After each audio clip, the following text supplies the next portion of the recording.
Welcome to the Academy. Please take your seats.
everyone, and welcome to this week's episode, the penultimate episode of Dark Tide's Whispered Hearts. It's fantastic to have you along with us on this ride. Before we go around and say hello to everyone, please check out our links. Check out our social links, first of all. Discord, Twitter, and YouTube. Discord, where you can come and be a part of the community. Twitter, a place where you can come and send me a DM and I'll get you a game. And YouTube, where you can go and catch up on all the other episodes if perhaps you've missed some. Also, check out our tweet, which I 100% haven't updated despite all of that time to do it. The tweet, every 10 retweets, Alice will do something awful to us. I believe that's how the ruling goes. Standard DM. Standard DM stuff. Yep. So there is your retweet link. Hello? Oh, I turned it off yesterday, didn't I? I didn't...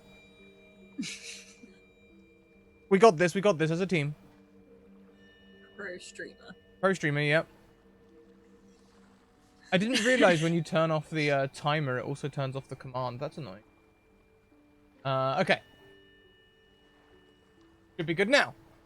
Thank you, Academy Monitor. There we go. So go and retweet the tweet. Let everyone know where you are and what you're doing. We very much appreciate it. It really does help the show. Also, check out our sponsors. Did you see that video a second ago? Hero Forge, 5,000% funded. 5,000%. They just beat $2.3 million last night, which means we've unlocked new mounts, including the pictured bear mount. And we're well on our way to unlocking a few more things, including this little fox guy on the mini there.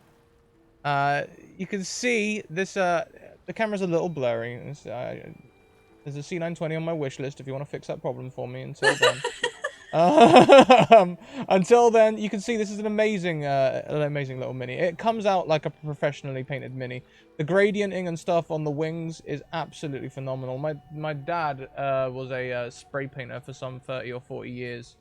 And I asked him, how would you make this, Dad? And he was like, airbrush, maybe? Like, it comes out real high quality. Really high quality. Also, check out Mage Hand Press.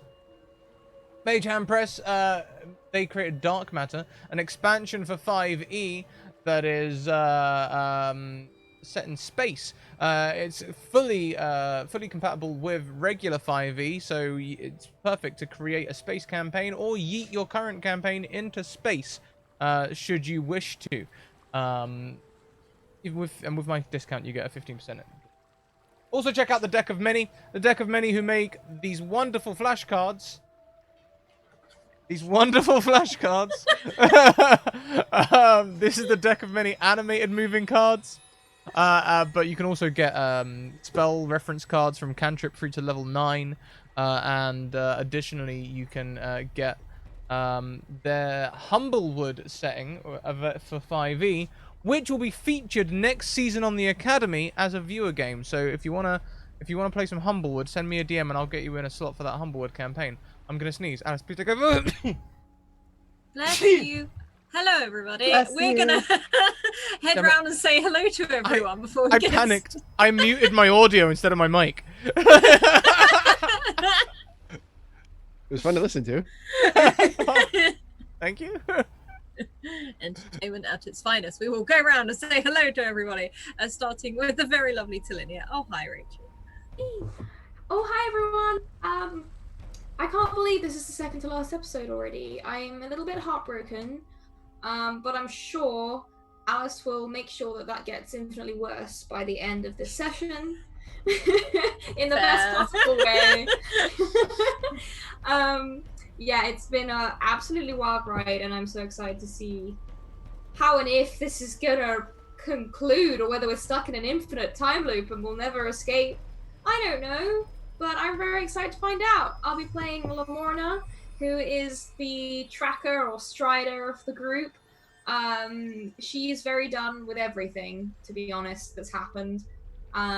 She doesn't belong here. This isn't where she ought to be. She's not even one of these weird humans anyway.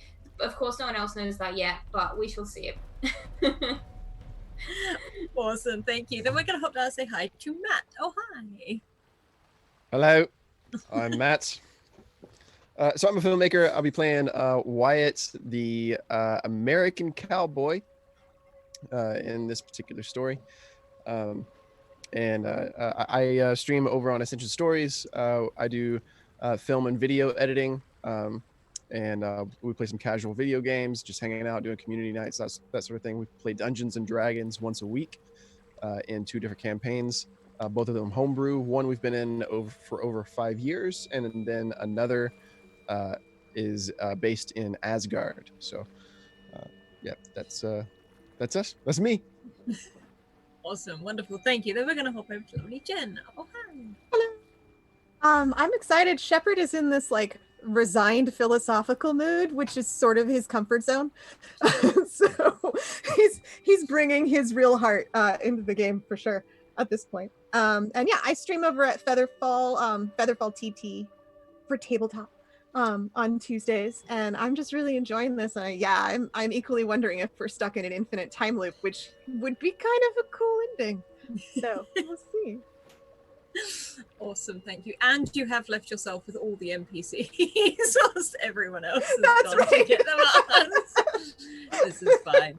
Last but certainly not least, Scratticus. Oh hi. I'll be playing Douglas.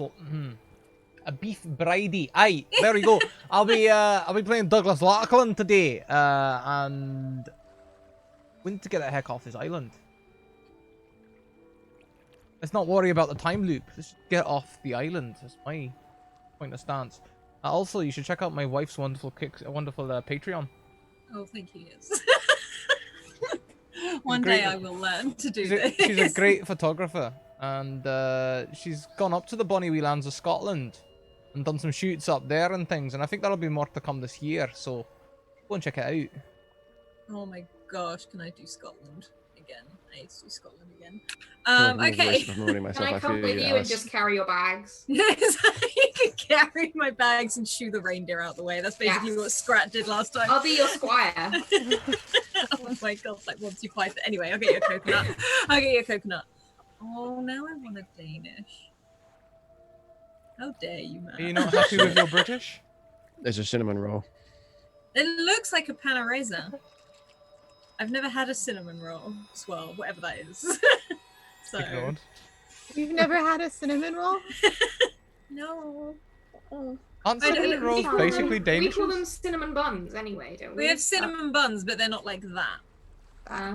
That looks like a With the pan raisin to me. Why does this game always go to food? It's not a Danish. Scrat. It's not a Danish. It's not basically a Danish. It's a cinnamon roll. Yeah, but it's flaky pastry, therefore it's a Danish. You're a flaky piece. That's true. It looks like a pan. Isn't it like a pan raisin but with cinnamon, like the icing on top? The problem with what you just said is I don't know what that is. Well, I don't know what that is, so it is a problem. I hope you're recording this for our other podcast. Yeah. If anyone would like a food podcast done by the Alas the Awful Seacast, please just comment below. It's already kind of happening. We could just take cuts from this campaign and just make it. To be fair, I could honestly sit for 3 hours and talk food. Oh, definitely. We know that. We know that. Alice, we know Anyway. we can't stop you from doing that. Let me do it. I need a food channel. She's the Okay. DM, so that might be today. Yeah, screw the thing. Throw the book out the window. We're talking about what Danish really is. Okay. Back to the Grimdark. Let's have a look. Okay, when we last left off, Shepard was staying back with Luke, Elizabeth, and James, and they were starting to put the ship together and basically trying to fill the hull and make sure everything starts to get ready. Whilst Douglas, Lamorna, and Wyatt, and who we're calling Mr. Peterson, have sort of headed off down the beach in search of the mast, which was last seen by the head of Minerva and with these huge rocks where it washed up. We also discovered that the fire that was lit at the very beginning was in fact themselves from a different sort of, well, I won't tell you that yet. And Mr. Peterson was sort of wandering slightly behind, looking very confused, And as Wyatt was walking, this huge dark figure stepped out of the forest. And Wyatt, this shadow has moved towards you, and it is looming over you. You can't help but find yourself locked towards these eyes. This thing is like nearly 8 foot tall, and you can feel like you're drawn into these dark wells, which are where its eyes should be. And there's a moment where somewhere you can hear your mother's voice. You realize that staring into the face of this creature that has no mouth, no nose, just this pair of eyes. You hear your mother's voice. You hear the sounds of her clattering around the kitchen.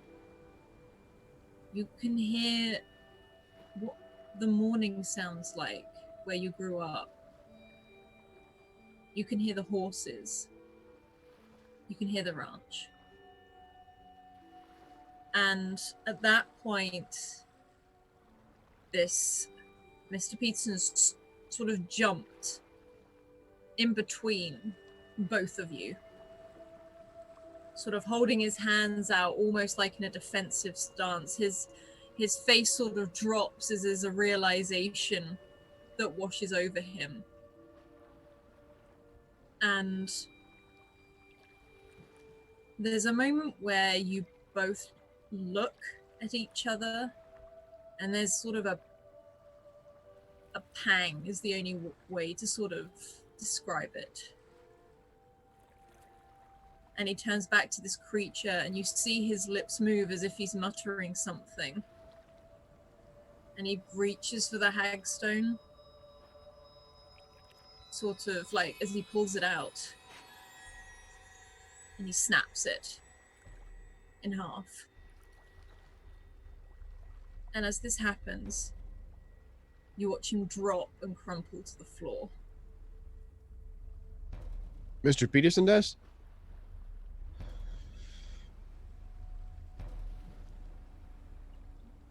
Crumple in like a His knees buckle. overwhelmed with happiness kind of a crumple. I mean, if that's how you want to interpret it, doesn't mean that's what's happened. Right. You watch his legs and his knees buckle, and he sort of falls for a moment. His hands never let go of the two halves of the hagstone, and you see him fall forwards and to the side. And it's almost like in slow motion. Can I try to run up and like catch him as he's falling and just like lay him down? Like just ease that. Yeah, you can catch him easily. Yeah, you can catch him. You're very close to each other, so you can Okay. sort of catch him as he's laying down. And this tall sort of creature looms over. It hasn't moved. It's now looking down at the both of you.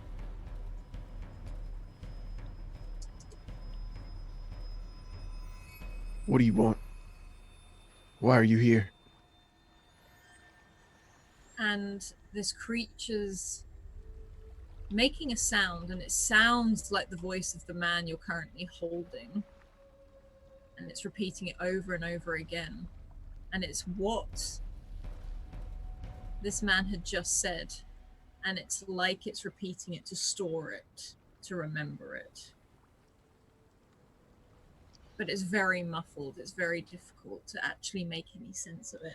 You can roll a beyond if you want to try and hear what it's saying. Yeah.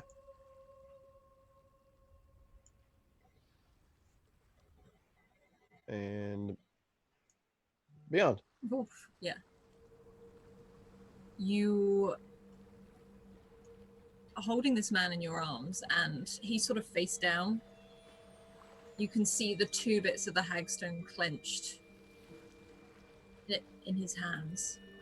And this huge, almost like 8-foot shadow slowly, you can hear like a creak as it starts to move down, as if it's bending down to be opposite you, but it's still so tall. You hear those words repeated over again. Not my boy, not my boy, not my boy. And it's almost it's repeating it in the same tone, the same echo. And you can hear your father's voice but it's not coming from him.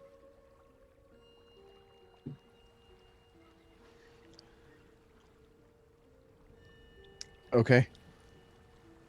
Can I see through this thing?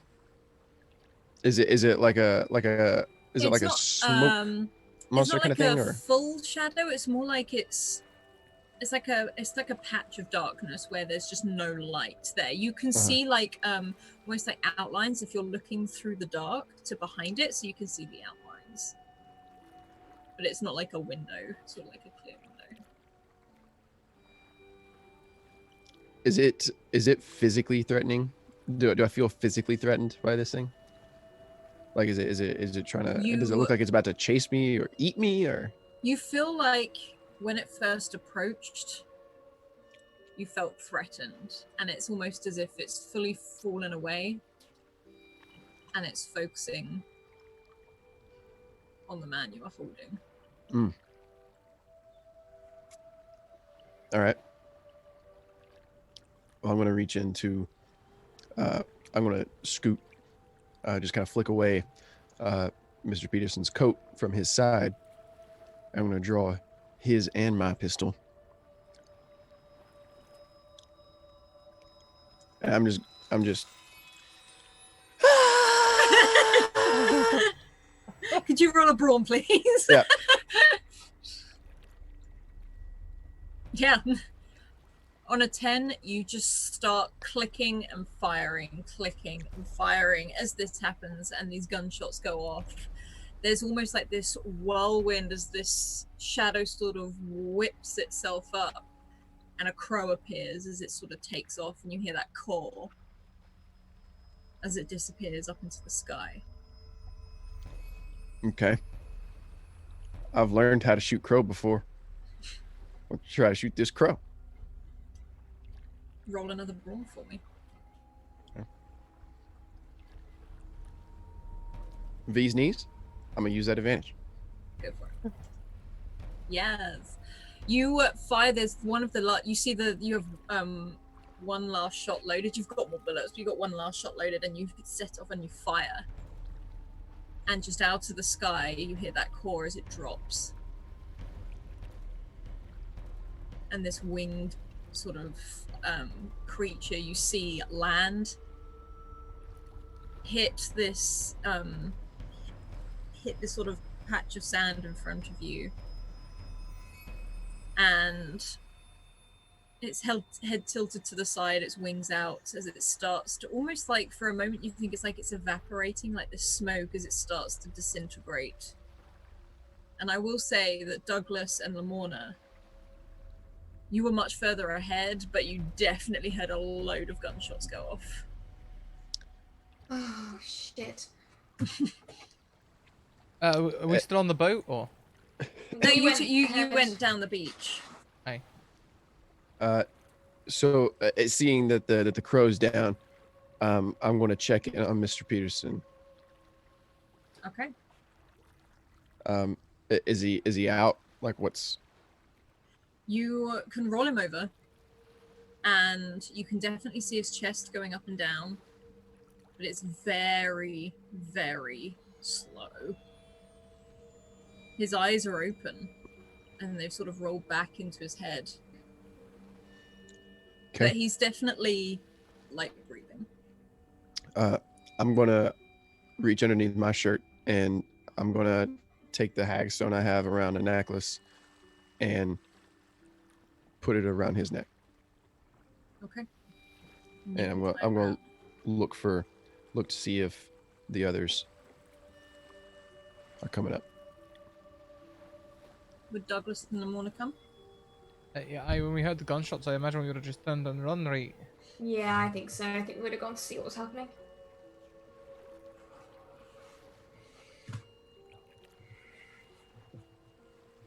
I will be running down the beach. You sort of come round the shoreline, and you can see Wyatt, these guns sort of in his hands, and they are smoking. You can see what looks like as if like a fire has just been put out in front of you, and the smoke is sort of just dissipating into the air. And this other man, this newcomer that he had with him, is slumped sort of over his knees where he's fallen. What the bloody hell's going on? Wyatt? I'm sorry, I just took a big bite.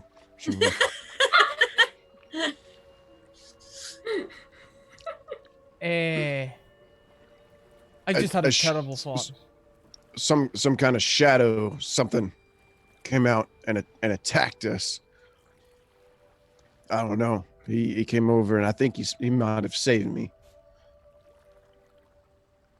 That's... I mean, it stepped out of the forest. Yeah, it. Well, why you? Why? I mean, we already walked past this place. I don't know. Why now? I don't know. Something about one of you were saying that's us out there on the boat, and that's why we were trying to warn us to not come here, right? Yes. Well, maybe the past us is coming here again, and that thing is trying to store us or something. I heard voices in it, almost like it was trying to like capture us and keep us. But why come after you now? I don't know if you saw them when you ran through the woods. I passed right by those shadowy things. They didn't seem remotely interested. Why I don't know. now? Maybe it sees me as exceptionally threatening to its very evil plot. Do you remember back when we first came to the island? We found the changeling, right? Maybe they didn't bother up till now because we're trying to stop them from getting here. Maybe we're their ticket off of this island. Is that really a Mr. Peterson? Or could it be another, I don't know, a Wyatling? Hold on. A Wyatling? I thought those things could only change into children. I don't know the rules. What do you mean a Wyatling? Like, what if that's, we've been getting all confused of time and things coming from the future and coming from the past. What if it's not come from the future at all? What if it's a changeling? But if Mr. Peterson was a Wyatling, as you so aptly put, why did the shadow attack him? Well, he came over and stood between it and me. To take the hit for you? Yeah. I don't know. Maybe you're fundamental to, like, stopping us from coming here or something. Maybe you ought to take him back to the ship. He doesn't look like he's in particularly good state. He one of the things he did was he snapped his hagstone in half. And then he fell over.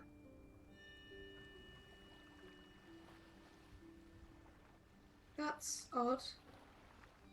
It was like doing that gave him permission, gave the thing permission to take him or something. So anyways, that shadow beast turned into the crow that's right over there. Is the crow within like walking distance? It didn't like go down and you just... Oh, no, you can, it's in walking distance, but you don't necessarily see a full crow there anymore. You can see where it was and it's starting to disintegrate, so it's not like just a dead Right. crow. I'll go over and investigate with my stridery skills. And just try and, see what's going on. Roll your stridery skills. You can either do a brains or balance or something like that. Violence. Okay.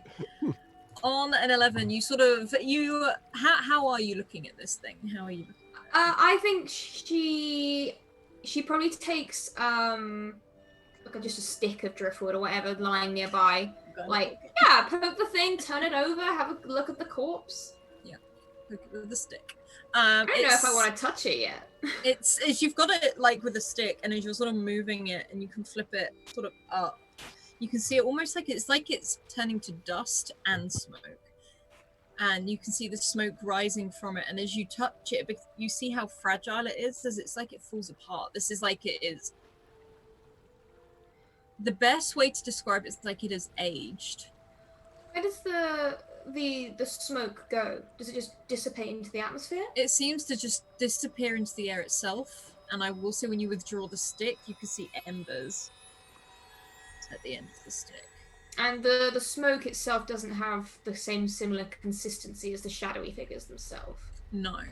It's literally like a bonfire has been extinguished. I see. You can even smell that sort of burning. Not of sort of flesh or feathers or anything, but literally of wood. I'll walk back to the others. That thing smells like a fresh wood fire.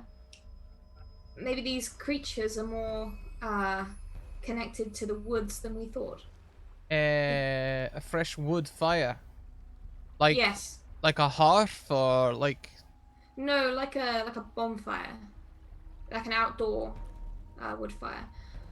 But didn't the house we went in smell like fire as well? Am I misremembering that? Was that just after you? No, I was going to say, you were right. I also realised I went, no, you're right. So I actually didn't give you an answer. I nodded and shook my head. Okay. Hey. It's very British. No, you're absolutely right. Yes, yes. Quite. Right, so if these things capture memories, as you say, well, maybe it was them that built the visions that we saw. Should we just hurry and get the mast? Wyatt, did you want to take Mr. Peterson back to the ship? I'll take him back. Right, we'll go find the mast and sails and start taking some things back. Okay. So Lamorna and Douglas, you separate ways from Wyatt, and you both start walking along the beach in that direction. And Wyatt, as you're walking, I'm assuming, how are you carrying him? I'm pick him up and slang him over my shoulder like a sack of taters and just carry him on over back to the ship. That's my Keurig. Ignore it, please. Okay, can you roll a beyond for me, please? Yeah.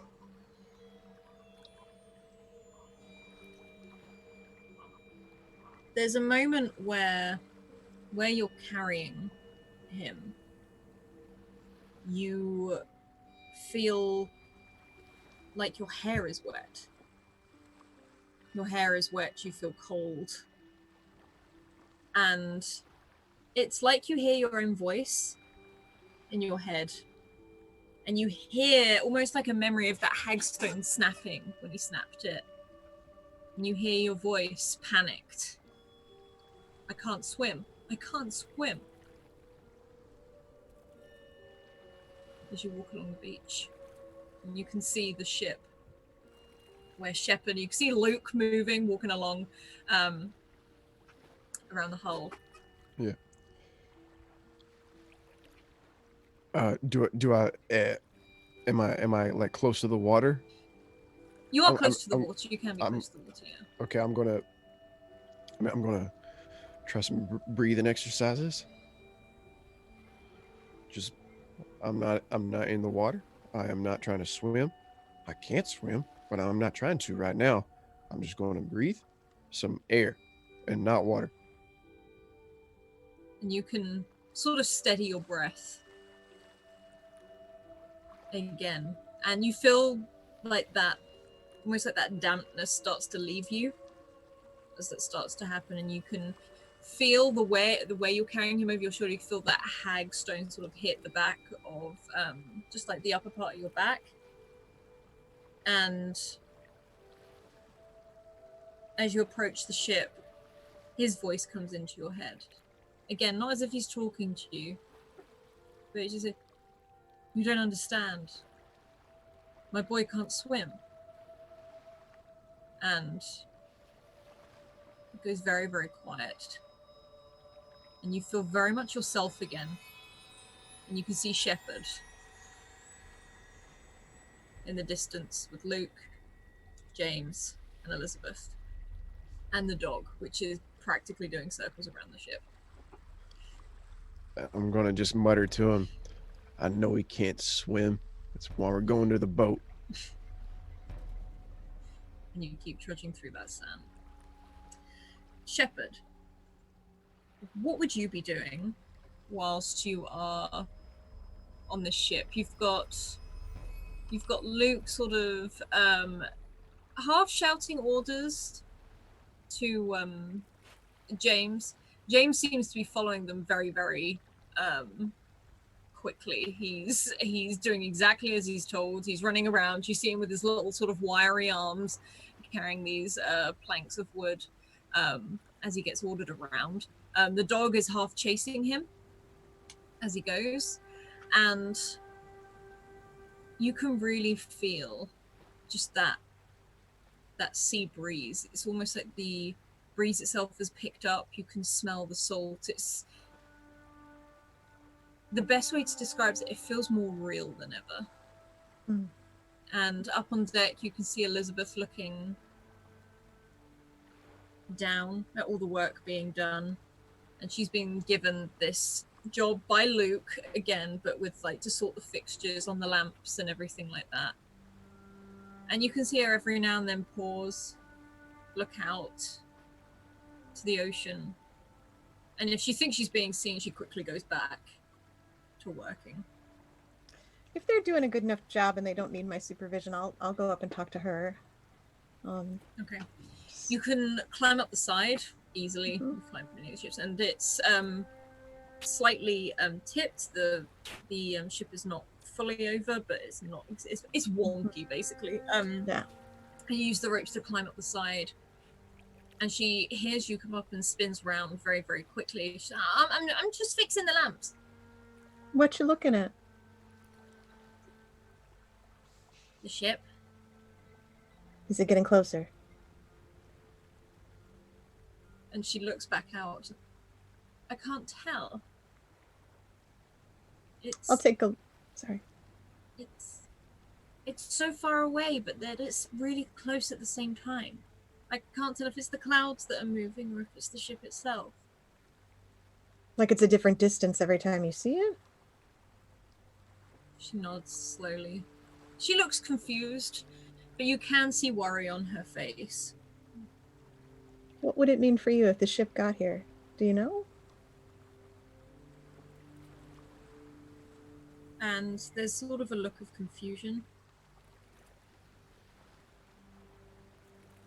Do you think we're ever going to leave this island? I don't know. I feel like I've been here before. I think you have. I think you've been here for a long time. I don't know if we're ever getting out. But we still might. What happens if we don't? Then we have each other.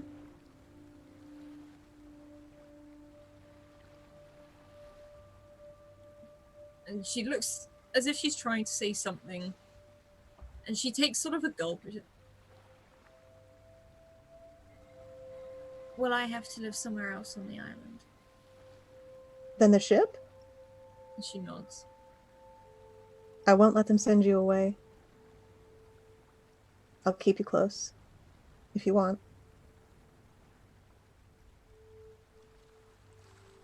This island is strange.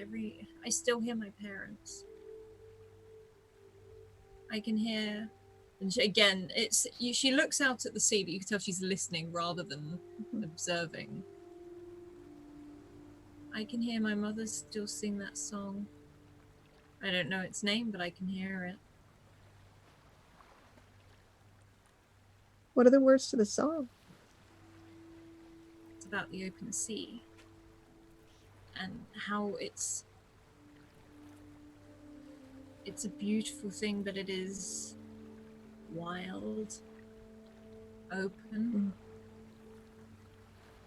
Everyone always said it was such a calming song.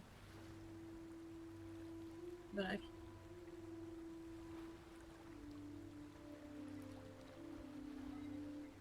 Doesn't make you feel calm.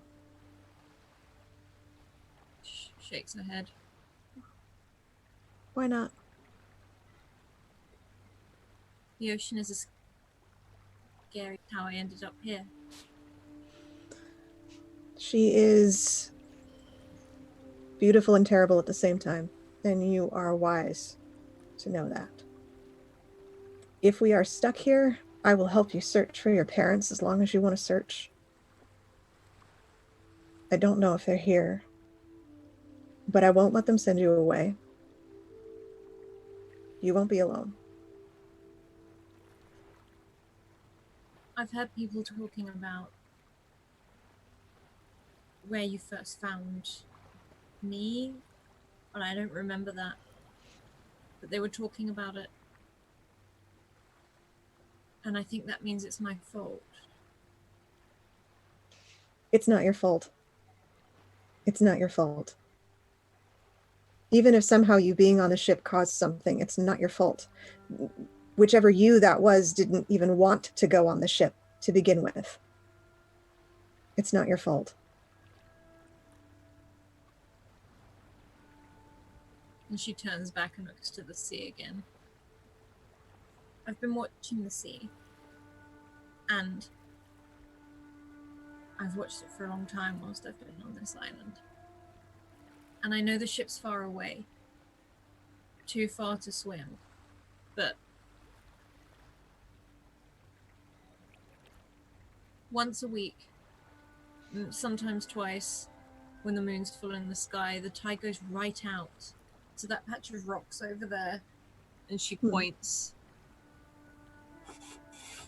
And it's almost like a jagged sort of amalgamation of rocks. You can see some seagulls sort of hovering around it. You can see these sort of grey seals basking on the side of it. I don't know if that's close enough to get out and swim, or more, or get the boats out as far as possible. I don't know. I know Lamona's a good swimmer. I saw her swim. She's a good swimmer. She's an amazing swimmer. We can try. Do you mean to get out far enough to signal the other ship? Get out far enough to launch from there? Either. But the sandbanks go out. All the way out. Are we at a full moon? Will be this evening.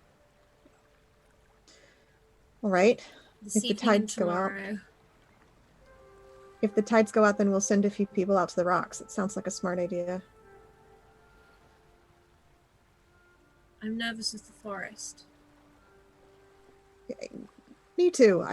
That was not that. Yeah, you have a really, really good reason to be nervous about the forest. Let's not go there. I feel like as much as the forest line stops them,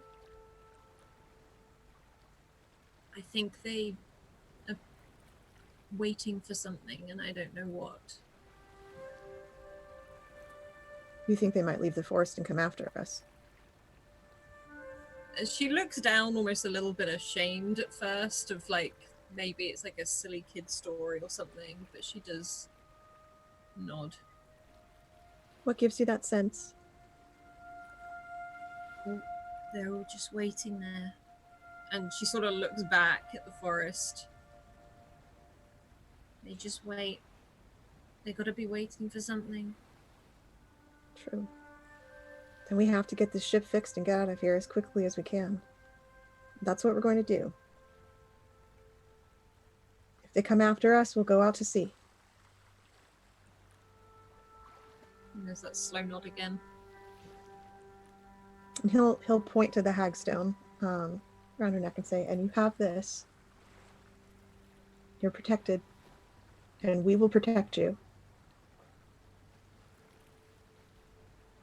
And she nods. These are important. I'm told they save lives. Exactly. Exactly. If one snaps, you know it's been used to save a life. Usually your own. The other you had one. And now you do. And she looks a little confused again. The other me had one. Yeah. When we found her and when she got on the ship, it snapped. Oh. As she holds the one around her neck. Did it look like this? Did it? It's the exact same one. Yeah. Yes, it did. Yes, it did.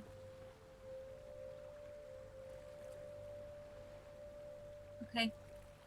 I don't know what that means, but keep it on anyway. I Okay. won't take it off unless you tell me to. All right. Good. That's the way to go. Keep watching the ship, okay? Give me updates if you see that it's getting closer. Okay. And Okay. there's almost like a little bit of lift in her voice at that, almost like she's like, I can do that. Yeah. And you're looking at these lanterns, and they're definitely fixed on, but they're not fixed on well. Not like they'd fall off, but they're all at funny angles more than anything else. You And we probably put get them the out, yeah? feeling- Yeah, you put them all out when it came, which is one of the reasons she's watching the ship. She's trying to figure out what direction it's going now. Okay. And from down below, you can hear Luke just like, put it down, like as it sort of goes, and not in like an urgent thing, but you just hear like a clatter of wood as James drops everything. It seems to be not like an angry thing, is then you then hear Luke laugh, and this dog is yapping. And up from where you are, Elizabeth is looking down as well. But as you look, you can see Wyatt coming back with this man sort of over his shoulder, just approaching the ship. Wyatt, what happened? Shout down. So with the effort of carrying this man on my shoulder, we got attacked. By what? Some kind of smoke monster. That's not unbelievable anymore. Okay, is he all right? Is he alive? I don't know. He's breathing. That's usually a sign that they're alive. That's good. I don't know if he's all right. What about Lamorna and Douglas? They're trying to fix the ship still. If you got any voodoo that can help this man. Voodoo's not my thing, but I can come down and take a look. See voodoo. I climb down so I can at least take a look at Mr. Peterson. I don't really have much medical knowledge, but I might as well try. Could you roll me a brains or balance, please? Oh, I'm gonna go for balance. Yeah. Yep, he's breathing. Yeah. Generally a sign that they're alive. I've got You that. can feel like a very soft breath coming out from like both mouth and the nostrils. You can see his chest rise and fall, but it is very slow. Okay. I don't think he's doing well. I don't know what to do to help him though. You can see Wyatt's hagstone around his neck. I'm glad gonna. you're okay. Yeah, me too. He saved me, I think. I'm gonna lean my ear down to his sternum, and see if I can hear like a almost like raspy, like wet breathing. Yeah, you can hear sort of that raspy breath. You can also hear like a gurgle. Almost like there's water in his lungs. Mm-hmm. All right, I'm gonna do the CPR. You can do CPR. Roll a brains for me, please. Okay. Unless you're doing this with brute force. But I will say if you get a nat, you may damage him. I'm gonna brute force CPR this. It seems like one of those all right, hang on kind of moments. All right, let's do the brains. I want to use my brains. Okay. You manage to describe what it is exactly Wyatt is doing as you sort of lay this guy down. I don't actually know how to do CPR, so I'm blowing into his mouth and then heaving on his chest. Not too hard because I ain't trying to break him, like crush him or anything, but just like almost like a pump. Yeah. Did we follow you- Wyatt? Did we follow No, Wyatt? you went back the other way. um, you start this. You can see James runs over, taking off his coat, and he seems to be propping the head up whilst you're doing it. He doesn't really know what to do. He sits there and wrings his hands once he's done, and before Luke calls him back over. And you don't hear a cough or a splutter or anything like that, but you see water start to rise up out of his mouth between his lips and start as if it's pouring out, almost like the spring in the forest, as it's just starting to pour out between his lips. Like his mouth isn't open, he doesn't look like a freaking fountain, like it's just sort of leaking between his lips. Did he drown? Was he in the water? No, he was on the shore next to me. Well, he's drowning now. I'll lift his legs up and maybe, I mean, he's already doing chest compressions, but I'll see if like pushing on the stomach gets more water out. And actually, we should maybe roll him on the side if stuff is coming. Yeah, roll him on a side. You both roll this man over, and this water again starts to pour out. You can see it just leave, and it's a lot of water. And there's this moment as you're you can turn him over, you're doing these chest compressions, you can pat him on the back, and this water is glugging out before it just stops.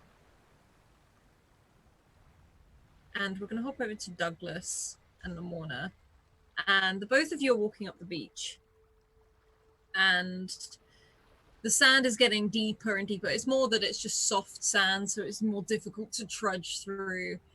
And the first thing you spot are these rocks.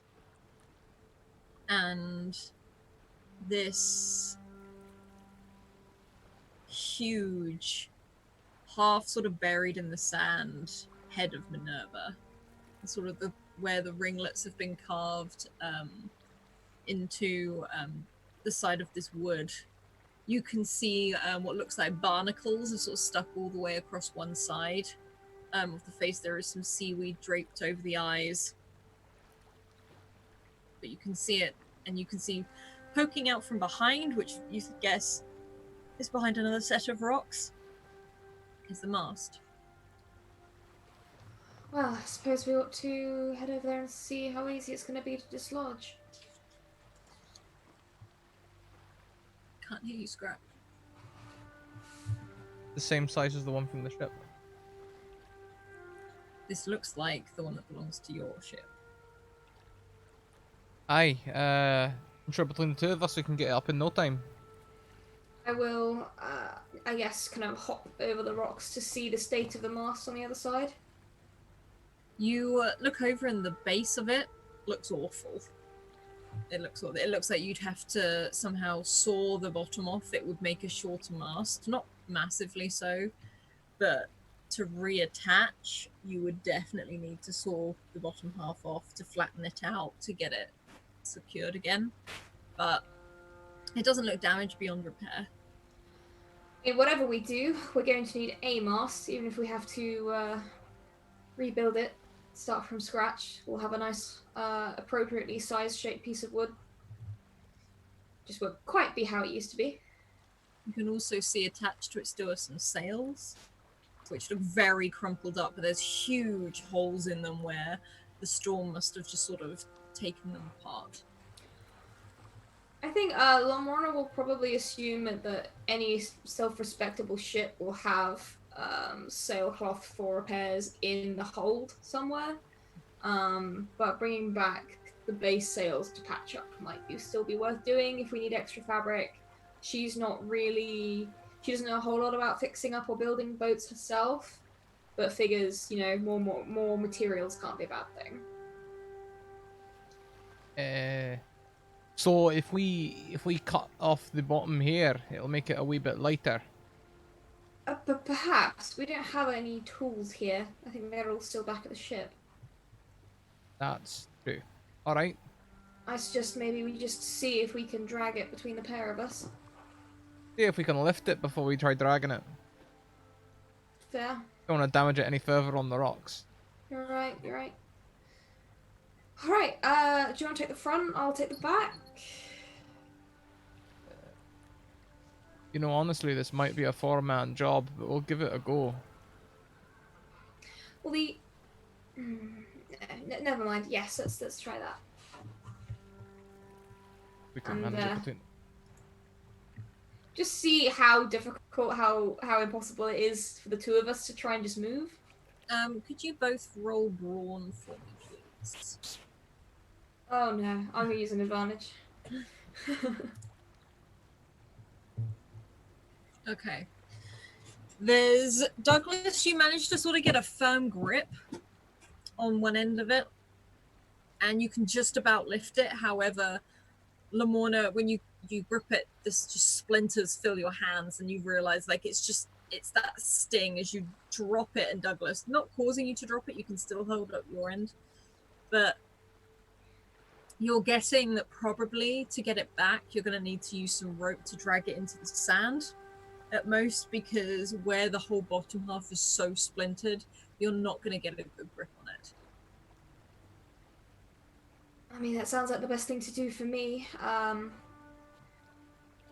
Would we have, being sensible seafaring folk, would we potentially have brought a bit of rope with us? I'd say you can either bring rope with you, or there's always rope tied around the mast That's fair. as well. So I'll kind of be picking shards of wood out of my palms. Douglas, how do you feel about dragging it towards the sand? Or we could always try and drag it into the shallow water and float it back. Floating it back might be a good idea. If we want to go towards the sand, we could use one of the trees and set up like a pulley up there. Very rudimentary pulley, but... I think, do we still need to go towards the water to go towards the soft sand anyway? The soft sand is closer to the water's edge. Okay. I mean, can we just roll it towards the shore? You've got your here? cross beams on there still, look. Yes. Alright, ropes it is then. How good are you at knots? Pretty damn good. Any sailor worth their salt's good at knots, Lamora. You'll be just as good. Well, let's go ahead then, shall we? I'll try and assist. Try and just time these ropes around this mast. Douglas, could you roll me either brawn or brains, but do it with advantage because Lamorna is helping. Well, when I've got the choice, I'm always going to go brains. Mm-hmm. But you rolled a brawn? Brawn, I meant. 8, mild success. Yeah, you can fit. These are standard knots. It's nothing special, but they're firm. All right. And start dragging it towards the waterline. Okay. As you both take like that wrap of the rope, as it sort of you wrap it around your wrists. Could you both roll a beyond for me, please? Oh no. Oh my goodness, what's with my roll? Well, that'll do. Douglas, you're sort of like wrapping that rope around your arm to make it a good sort of sturdy thing that you can pull. And there's a flash for a moment, like a memory. You hear the storm. It's like you can feel the sea spray like on your face along with the rain. You hear that thunder. Everything is loud. You can hear Wyatt's voice yelling at you to hold on. And whilst you're holding that bit of rope, it's almost like you're not holding the rope, you're holding Wyatt's hand as he was starting to fall off that deck. And Lamorna, you feel a moment almost of dizziness Like you feel sick all of a sudden. It almost makes you want to buckle over. And you remember a feeling of queasiness as this water hits. You remember seeing James's hand reach out for you just as he disappears beneath the wave. And you see him slip and fall as you jump after him. You remember plunging into the water, sort of drifting deeper and deeper, seeing James.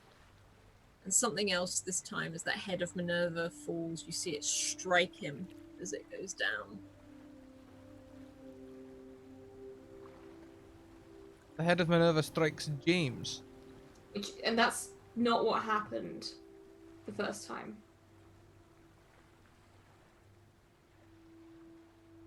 Heck, have we been with the Jamesling the whole time? Lamona, I've just had a weird flashback. Maybe it was a flashback, maybe I'm misremembering, I'm not sure. But I was there trying to help Wyatt on the ship when it was going down. James got struck by the head of Minerva. That's not what happened. When the ship was going down, I grabbed James's hand and we both went over the side. I didn't let him go. Nothing hit us.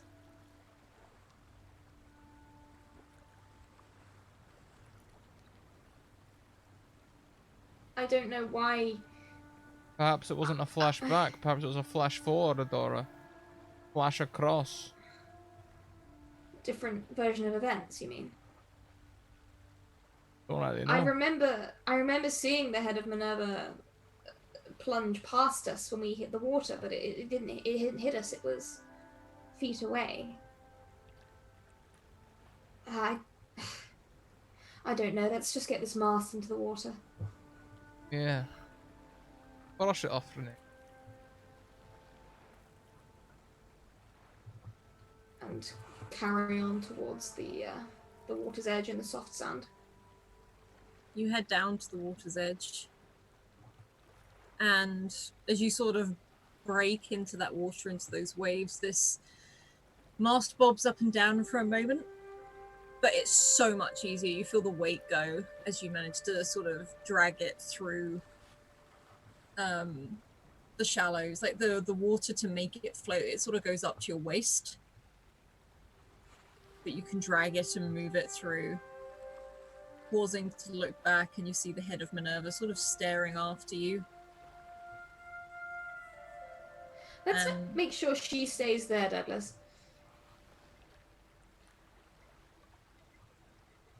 And kind of give the head of Minerva kind of like a... Yeah. Watching you. Did we ever fully investigate Minerva?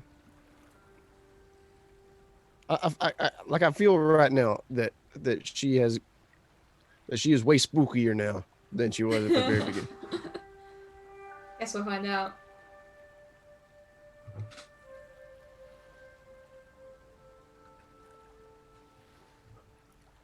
I mean, it's a big wooden thing. It wouldn't even have any marks if it did hit James, would it? No.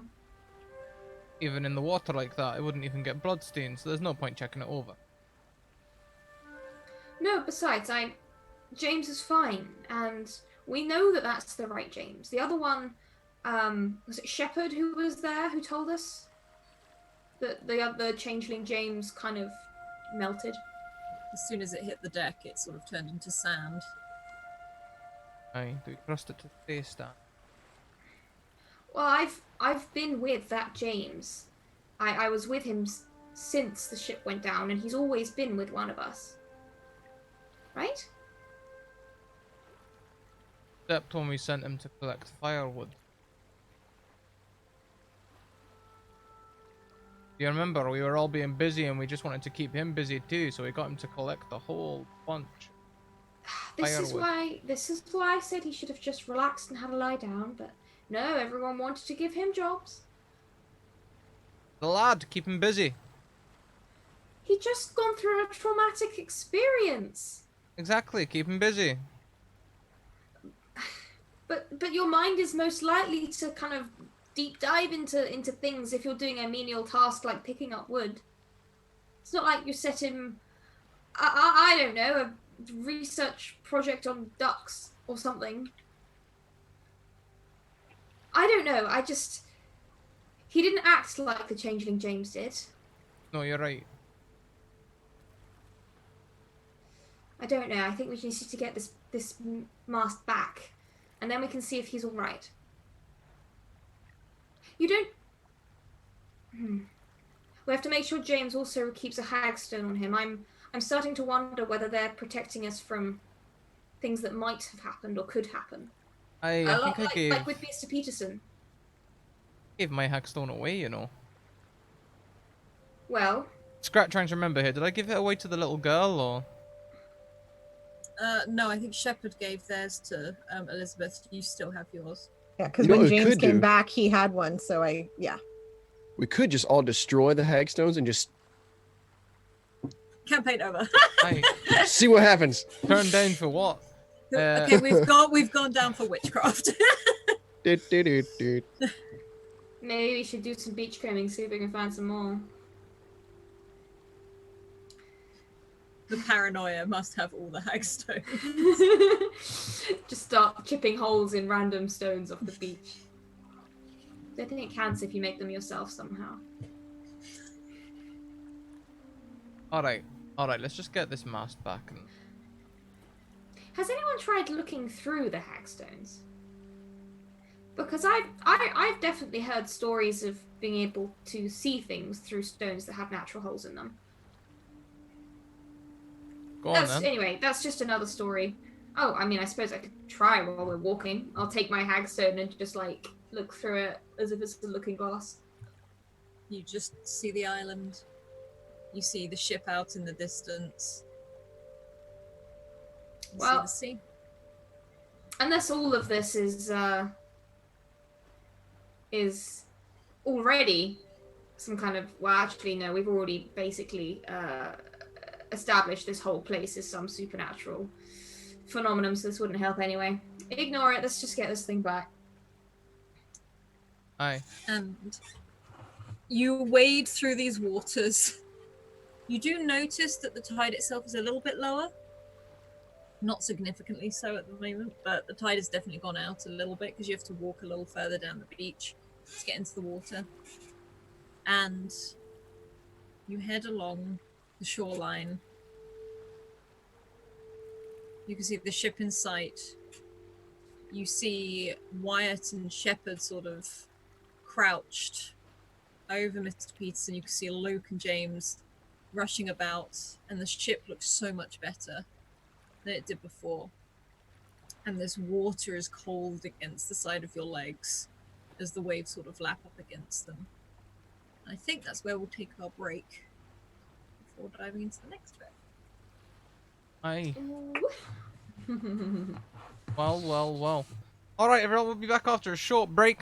Do all the things that make you feel good. Take a break. Go eat Have a a drink. Danish. Go to a bio. I don't think we can get a bio here in 5 minutes, can we? But we could try.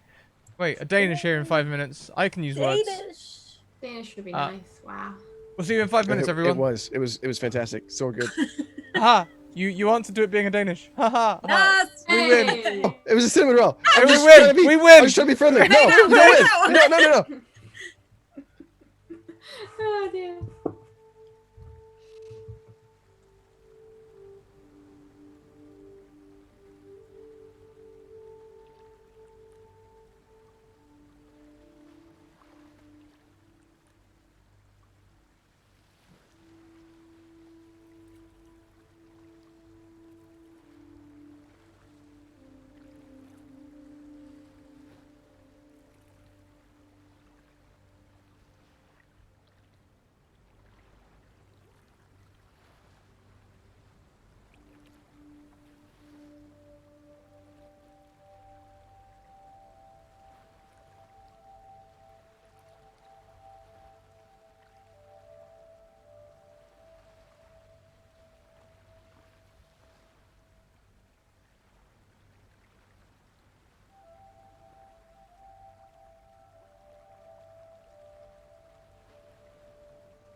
Oh, hi everyone. I hope you had a good break. We certainly did.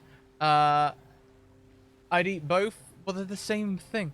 Alice, let's just hand straight back over to you. Okay. Shepherd and Wyatt. You're there, and you, for a moment, as this water is coming out of this man's mouth, there is a cough and a splutter, and you hear a gasp of air. He doesn't open his eyes fully. If anything, you can see the tiredness there, but he is breathing more steadily again. It makes no sense that water came out of those lungs, but whatever it is it's gone now. This water is gone. And you see him breathing steadily, sort of that that gasp as it sort of comes, as he sort of grasps for air and starts to relax again. And just look up into the sky over the water and say, "Thank you, lady. Thank you. Thank you. I think he's okay. I'm not okay, but I think he's going to be okay." I hope so. I'm just going to stay next to him. Mm-hmm. And you can For stay now. next to him. James comes over and hands you like this flask of water from what was gathered from by the lagoon for a drink. And Shepherd, could you roll me a beyond, please?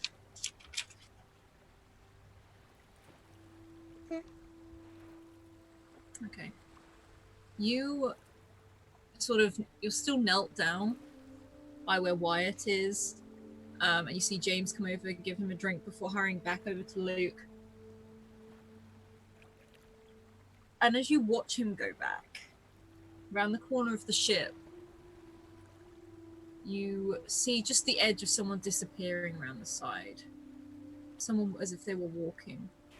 Long, flowing, sort of white, almost like a nightgown. Seems to be adult in size, not like a child or anything. How involved does Wyatt look in taking care of Mr. Peterson? Is he pretty absorbed? I'm gonna go follow him. I'm not gonna make a big fuss out of it. I'm also not gonna try to like sneak off. I'm just gonna get up and walk toward where I saw that cautiously. Okay. You sort of round the corner of the side of the ship. No one seems to stop you or mind you. And you see footprints in the sand. You see a woman walking. Looks almost dazed, I guess. She's not walking in a fully... she's not walking with determination, as in like there's a destination in mind. She literally looks like she's wandering. And you see this nightgown sort of fall about her, these bare feet, as they sink into the sand. And you recognize Ellen walking. Ellen! Behind you, Ellen! I run to catch up. You run to catch up and you can stand right beside her, and she just doesn't seem to realize you're there, doesn't acknowledge that you're there. She sort of looks up at the sky, half in wonderment, looks out to sea. Is she standing still now, or is she still walking? She's walking. It's not like I said, it's not a determined walk, but it's not a standstill. I'll try to grab her arm, gently but firmly enough, to try to stop her, and if possible, turn her around to look at me. You don't seem to be able to turn her around. You're not too sure what it is that's stopping you, whether it's yourself or whether it's her. But you do manage to take hold of her, and you can feel how solid she is as you hold on to the top of her arm. And she continues to walk, and you almost feel like by holding on to her, your feet guide with her. I have a moment of considering going around the front of her and stopping, but feeling that guidance with her, I'm going to keep walking with her. And you said, is there any expression on her face? There's almost a look of calm, more than anything. And if anything you say, she looks like she's just woken up, or as if she's about to go to bed. So there's a tiredness there, but it's not like a really tired sort of state. And she is walking. Every now and then she stops and looks down at her bare feet and sort of, you can see her move her toes in between the sand, continue to walk, looks out to sea. And she's sort of talking to herself, half whispering. Could you roll me a beyond to see if you can hear it, please? Because it is a very low whisper. Okay. You hear her humming at first. A song that she used to hum. And as she goes, you hear the words. I'm so tired.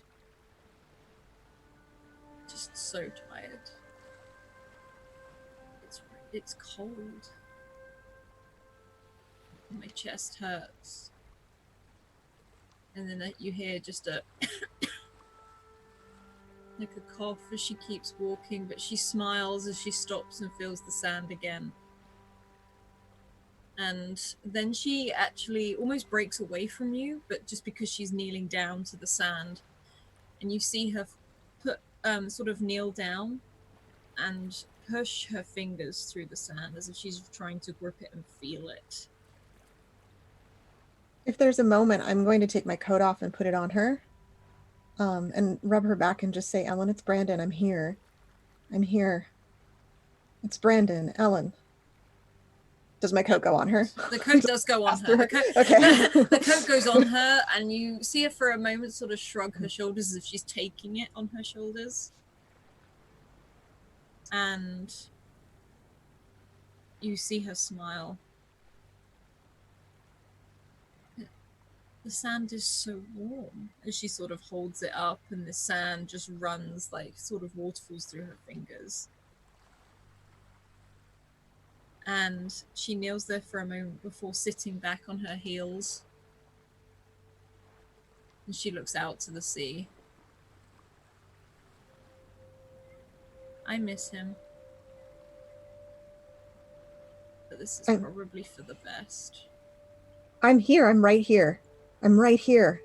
Ellen, I'm right here. I'll actually take some handfuls of sand and start to rub them on her feet and just try to rub them on any exposed part of her body to warm her up, since she said it was warm for her. I'm right here. Rubbing her back. And she sits, and again there's a smile that sort of creeps across her face. She lets out a big sigh. You always were a man of the sea.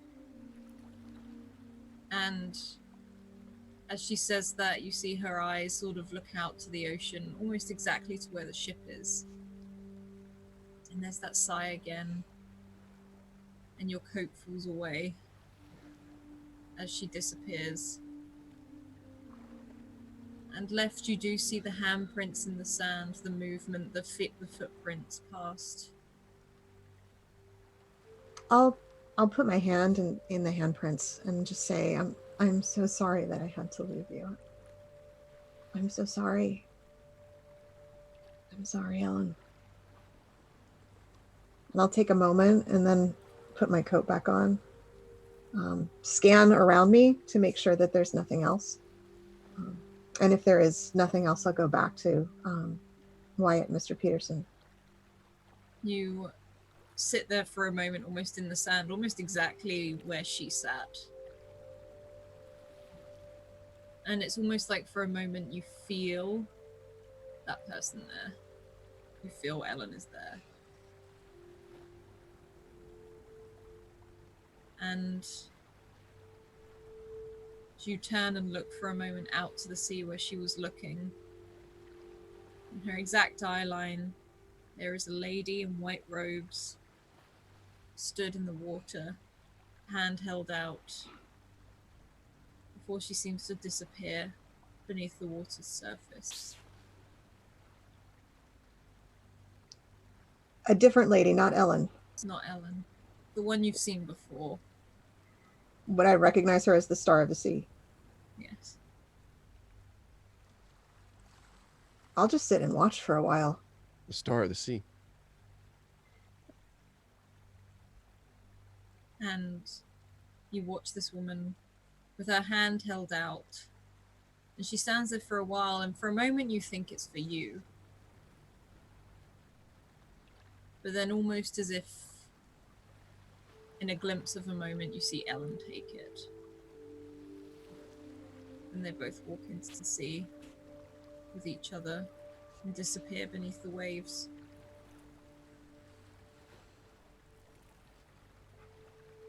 Hold her close, lady. Keep her close. And I'll wait for a few minutes just in case she comes back.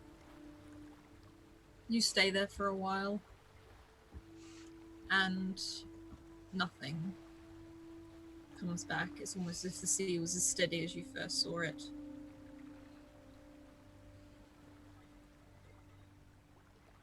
I'll walk away. Okay. As you start to walk back towards, are you walking back towards the ship? Yeah. You can see Douglas and Lamorna in the water pulling this huge mast. Do they look like they're straining to do it, or does it look pretty? It doesn't look too Smooth. bad, but they Yeah. could probably get there faster if had help. I'll sort of shake it off a little bit, like the remnants of what I just saw in my body. Just try to shake it off and then run out to the water to help them with the mast. And there are probably some like little runnels of washed off salt grime on my cheeks at this point. And I'll come and I'll help them carry the mast without saying anything. Douglas, in the morning, you see Shepard run straight up to you and just take hold of the mast. All right, Shep. Let's do this together, right? Here to help. Wonderful. All right, just show us where to put it. How are we getting this on the top of the... Sorry, this is out of character. We need to figure out how to get this up onto the ship and affix it to where it used to be. Do I have any idea how to do that? Yeah, I'd say you'd have a good idea. Okay. Right. We need to Not cut need- the bottom of it off and all. Yes, do you have a nice big saw somewhere? You can see the splinters. You can see how damaged the bottom half is. It's almost like where it got ripped off the side of the ship. Off the center of the ship, sorry. All right, let's saw this part off. I imagine that Luke and James have some tools around them since that's what they're doing. So bring it It's over quite- to where the tools are. There's quite a few tools there. You can definitely do all of this because it was all on the ship. I will get you to roll a brawn. I'll get. Is everyone taking part in fixing the ship? I'm I will assuming help. Wyatt is staying with. Is he looking around? Is he doing anything? What the man in front of you? Yeah. Yeah, he doesn't seem to be. He's literally. It's almost like he's asleep now. Like Yeah. it's taken it out of him. Like he passed out more than actually injured. If I can do something that's close to me, then I'll be helping. But I'm gonna stay right here generally. Yeah, Wait, Luke what- sort of comes over with like a bundle of sails and drops them by your feet and is like, "You stitch leather on saddles and stuff, right? Yep. You can fix a hole in that." And he sort of gives you a grin, slaps you on the back, and drops the stuff you need in front of you. I'll get to sewing then. Okay. And Shepard, you're able to sort of, with the help of others, saw this, or at least direct someone else to saw the end of this mast and get it fixed. And what is Douglas and Lamorna doing? I'll probably just help with whatever I'm directed to do, because I'm probably just going to wait for orders because I don't necessarily know a lot about shipbuilding. Shepard, would you direct Lamorna at all? I will even direct Lamorna without mute on. Absolutely, I would be directing Lamorna. I at this point am sort of taking over the ship repairs since I have the most experience with it. So anyone who's around, I'll instruct on what to do. Yeah, you can direct. You've done like work with shipbuilding and stuff like that before. And what about you, Douglas? Well, I'm quite muscular, so I'll help out wherever I can with the hauling and the lifting. Okay. Well, you see, Alice, I'm very handsome, so I have a number of things that I could do. It's like, you can sit there. I'll and just look pretty. inspire everyone, you know. Perhaps with a wee song. I mean, you can sing as you go. That feels traditional. That feels appropriate. Good old working song then.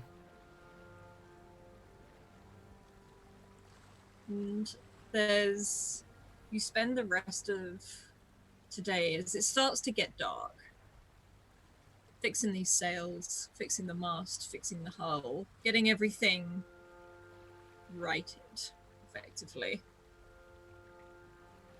And you get everything, a lot of the main bits sort of fixed before it gets too dark. You can see James with a lantern running around, being pointed in directions by Luke as to where he needs to be. He sets one free lantern down by you, Wyatt, as you finish up the sails. And the ship, apart from looking haggard, and there's no sort of figurehead at the front or anything like that, it looks seaworthy. Doesn't look pretty, but it looks seaworthy.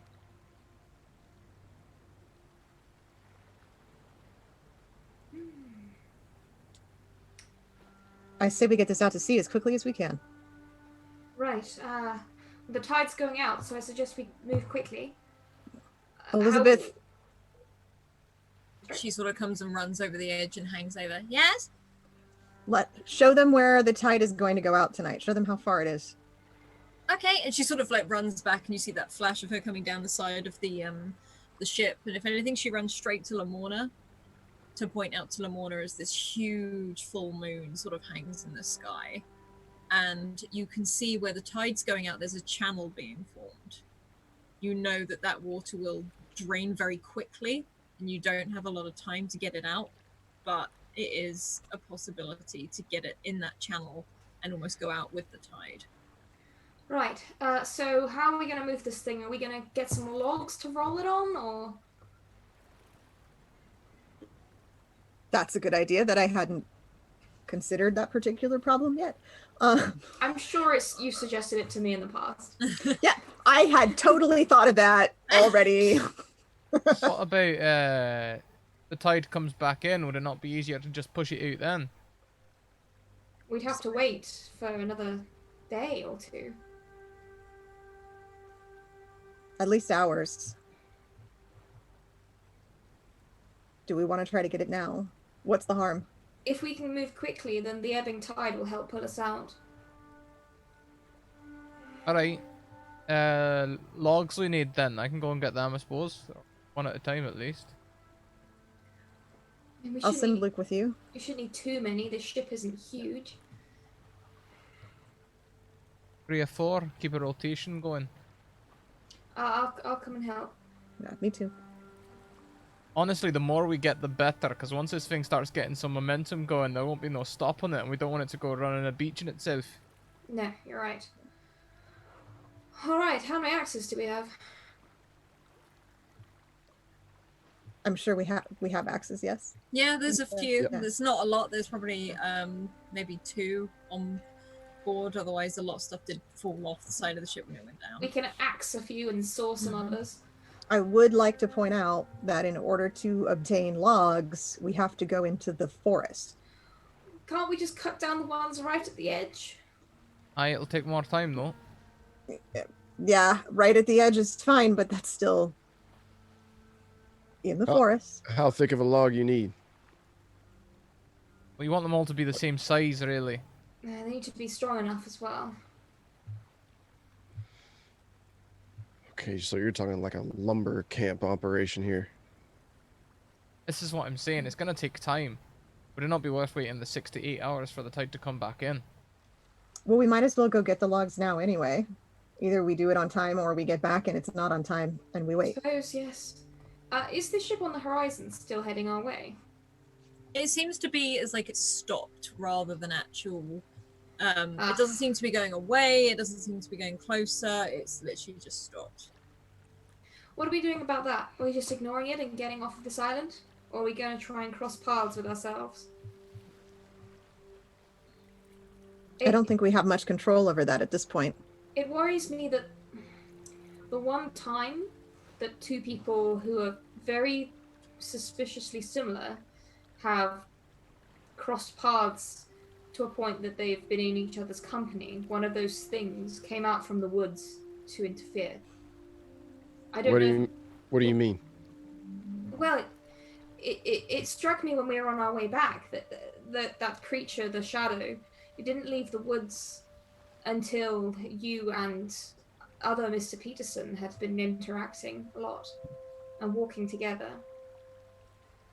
Sometimes, I mean, I just started thinking, what if these creatures don't necessarily want us to be close to... I mean, we've all thought this, right? You look incredibly similar. He's also called Mr. Peterson. He's got the accent. It's because he's my dad. That's Darby Peterson. I came over here to find him.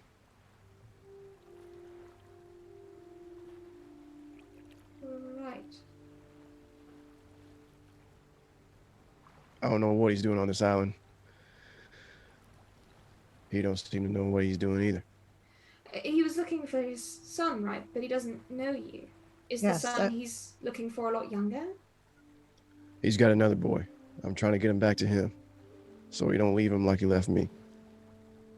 He's looking for your brother. Half brother. Half-brother. But is he as old? I mean, and I kind of gesture towards wherever he is on the ship, like out of earshot. Is this what he would look like now? Or has he been stuck here for a long time and not changed, like Elizabeth? I think he looks appropriate to his He'd age, look yeah. the sort of age you would have thought, yeah. Yeah. All right. It just seems... Well, the coincidence is staggering. What do you mean? That we're here at the same time? Yes, in this specific place, in these circumstances, that you found each other on the island, that he hasn't been claimed by whatever took the captain and the others yet. This island is bringing us into contact with people like that. It knows we're here, and it's showing or giving us these signs and these connections and these people. This is the island's doing, or whatever runs this island. All right. Well, let's just continue on focusing on leaving it then. Leaving it with your father.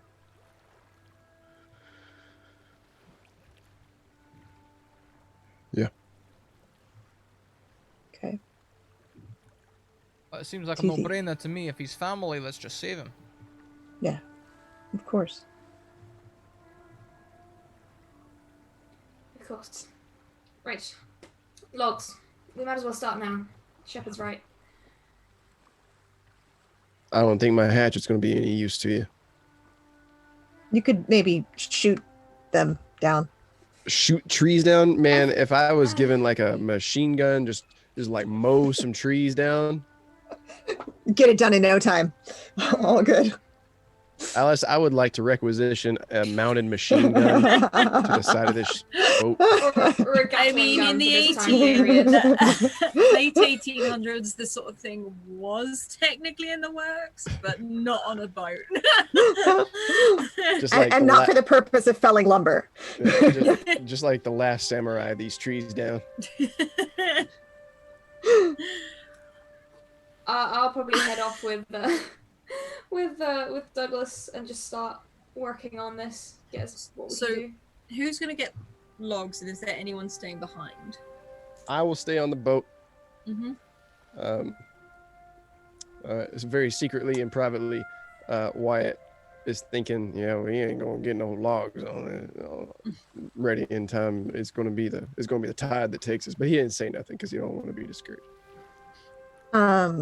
Noticing that Wyatt is staying behind, I either ask the children if they want to come with us and also send Luke, or I stay behind.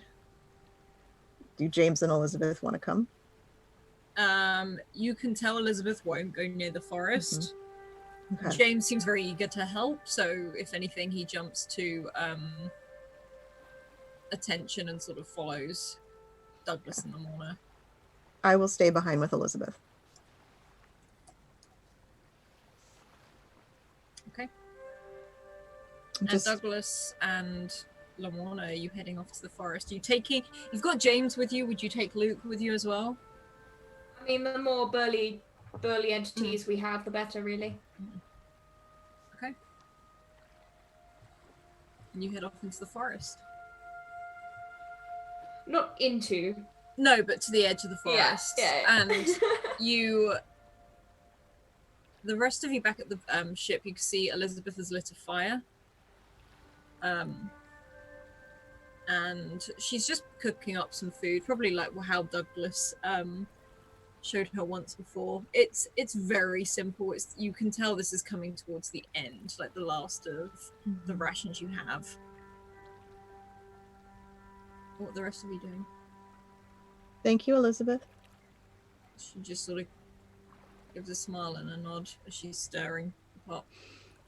I'm checking the repairs over, making sure that they're as secure as possible. Mhm. Excuse me, under the circumstances, watching the tide, keeping everything in order on the ship, and keeping an eye on Elizabeth and Wyatt. Okay. And what's Wyatt doing? Just got a side eye on the very sinister fire. Fair. I would actually like to take from this vantage point, see if I can see any nefarious activity on the edge of the forest, anywhere in eyesight. Okay. Could you roll me a... Let's have a look. You roll me a balance, please. Balance. Okay. You sort of patrol almost, like you're watching this tree line, and you can, you've got Shepard effectively watching the ocean and checking the ship, and you can watch the tree line as you watch Lamorna and Douglas, Luke, and James head off in that direction. Not where they're headed, but where you came from. You can see those shadowy figures sort of standing amongst the trees. They don't seem to be moving. They're not. And they don't actually seem focused on any of you either. They are looking right out to sea towards the ship. Okay. Then I'm going to start a little bit of a side project going on, where I will take the cannon and begin moving it in the direction where I can point it over at their ranks. Okay. You can sort of, it'll take you a bit, but you can move Oh it yeah, as doing one person. it by and you're myself. doing I this, so- fully recognize that. It's just time to get to work. You can definitely do it. It just takes a bit. Douglas and Lamorna, you approach the edge of this forest. You can do it very, very cautiously and look beforehand. Luke seems pretty nervous about going towards the edge of the forest. James doesn't look too bad. He seems to be on a bit of a mission. He's got his lantern there. You can't see anything in between the trees. There doesn't seem to be anything watching you as it is. Luke has one of these huge hand axes in his hand. You can see that James has almost like a handful of saws, some of them too small, but there are some like big saws. There's another axe or two. And he's got a rope sort of slung over his shoulder. All right, let's begin, I suppose. Right enough. Okay. Could you just both roll a brawn for me, please? Yeah.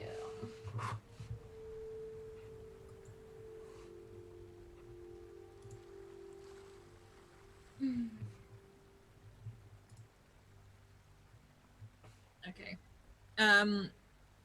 You both start would someone go for a saw, someone go for an axe, or how are you doing this? I'd probably go axe, as that seems a bit more stridery and a bit less carpentry. Mm-hmm. What about Douglas?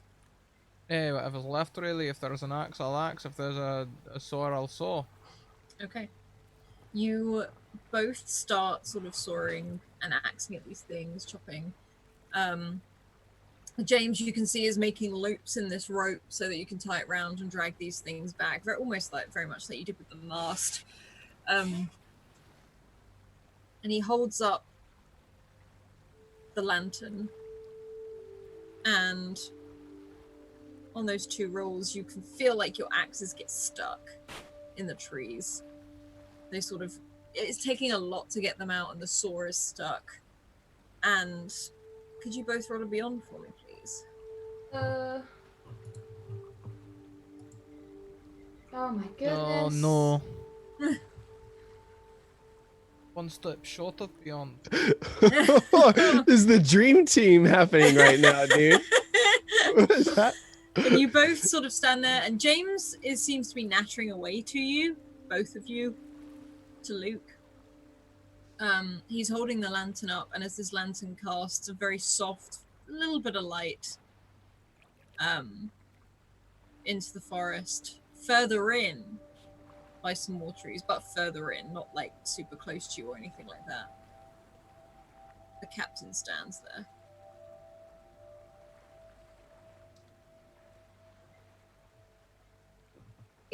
Has James seen him? James doesn't seem to have seen him. He's literally talking and nattering away, and he's sort of taking directions from Luke more than anything. James, why don't you put back to the ship and tell Shepard that we might be a little bit longer. These trees are particularly tough.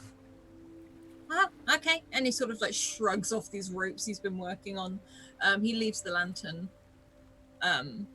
with you, and you see him, as it's getting darker, disappear back.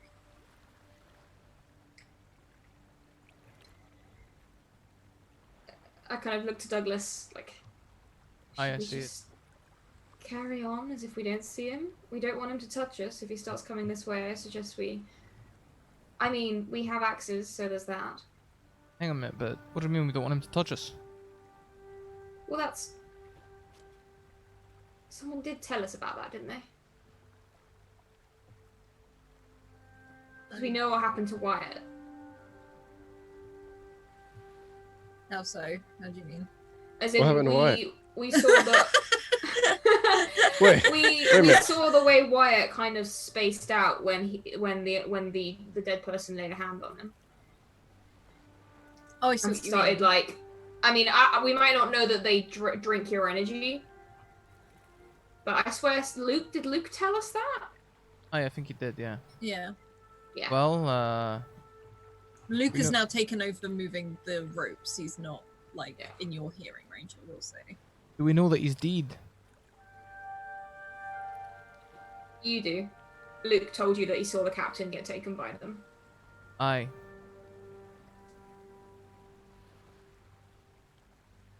Maybe he made it out.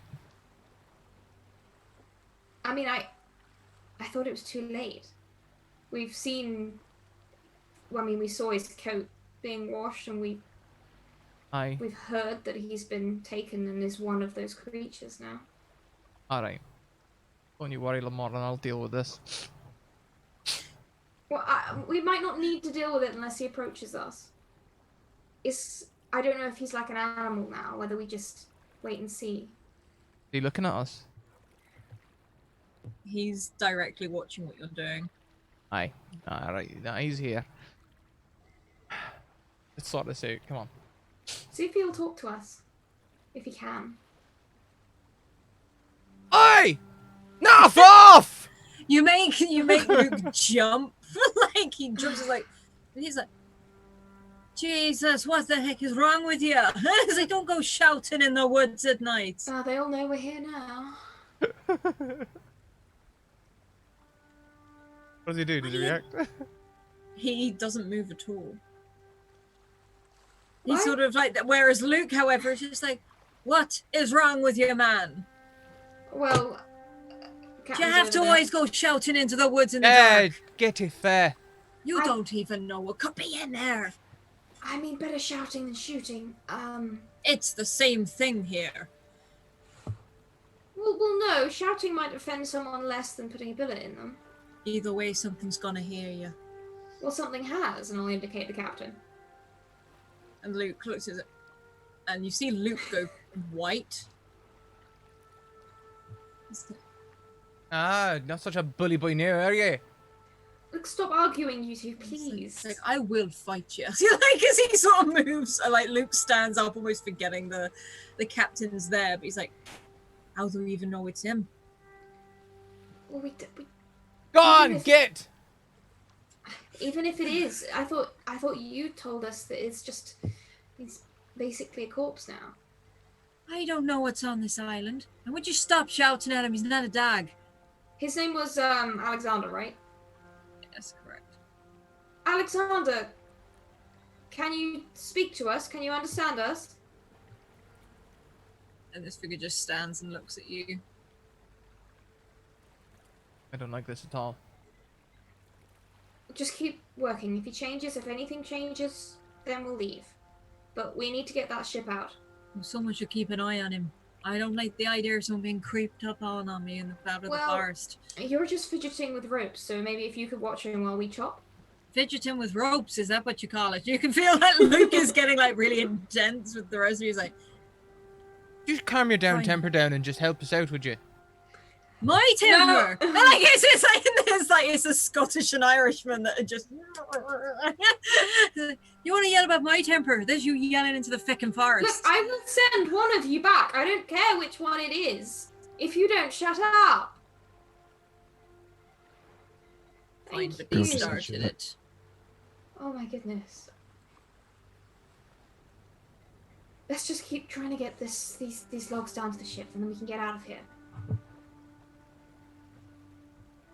And I will go back to chopping, like trusting Luke to keep an eye on Alexander. Okay. You chop, I'll watch. Fine, you both idly stare into the forest. You and I'll don't cut think I'm down- capable enough for me own to watch a captain? Is that what you're saying? I just want to watch if that's alright. Who's In going to be doing Irish. the chopping? I'm just angrily hacking at these trees. She's doing a good job. So we're Oi. just going to both sit here and watch. Do you want a rope so you can help me fiddle with them? Something wrong with your head, mean. Alright. My I'll head, fucking that chop. is! Shut up, will you? There goes start chopping. You're the one shouting into the forest. Fine, fine. We'll both watch him. No, I'm gonna go chop you, fecker. I thought you were going to watch him. God, what? I would like some form of clear communication here.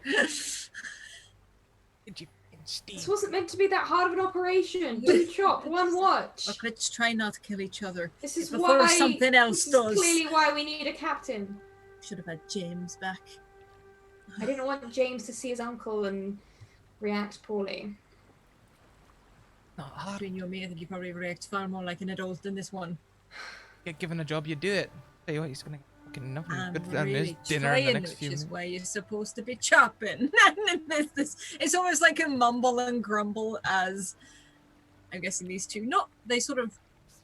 I don't know. Would you say Douglas and Luke sort of grumble at each other and slowly get on with what they're doing. I'm muttering under my breath. Can I hear all the fecking going on from the ship? You probably There's a can't lot of hear cussing. anything like you can't hear it super like clearly, but you can hear you recognize Douglas and Luke's voices getting louder and louder. Just fecking you, fecking you. It's like how they often sound when they're assigned a task together. Is this like a pattern? I think it's very much Luke has his thing, Douglas is kept in the kitchen for a reason, and now they're probably clashing a little bit. And Luke's gonna get poisoned later. Yes. I'll throw you overboard. You're just empty. The mourner is quietly mourning the number of people she's going to have to risk her identity to save getting thrown over the side of this boat. And you... I'm so glad someone did that joke, because I was going to if not. You sort of... so you can get enough logs and things like that. And Douglas, if you are keeping an eye out, you do notice the captain. No, I'm chopping. If he's gonna be a prick, okay, then I'm gonna chop. If he's gonna be a prick, then I'm gonna chop. Okay. Luke sort of walks over to you and says, I thought you might like to know he's moving. Towards us? I'll instantly look up. He seems to be taking a few steps towards you, not like in a rush or anything. Well, let's just stay calm. We all have long implements to keep him at arm's reach. Captain, what do you want? Talk to us, please. I don't want to have to, well, treat you like this tree here, but I will if I have to. And there's a moment where he stops. He's about 3 trees away from you. Like, not reaching distance. So he looks, he's like, hello, I'm looking for my nephew. Why? What do you need him for? I need to take him home. Well, his best chances of going home are with us. And he looks confused for a moment. He's like, do you know where he is? Who are you? Do you know where you are? Yes, I'm on Where an are you? island.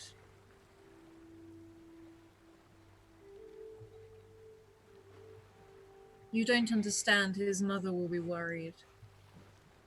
What does he look like? Does he, for want of a better word, look like he's unwell or Roll a might be a corpse? brains for me. Oh please. no.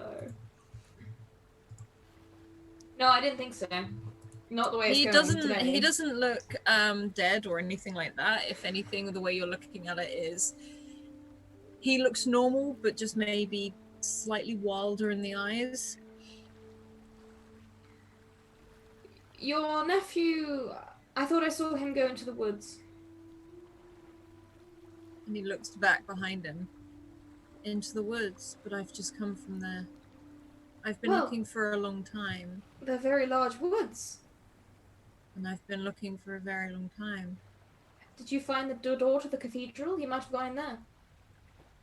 And he pauses. The cathedral was empty. Was it? How many graves did you see? What graves are we talking about? Didn't you see them on the ground?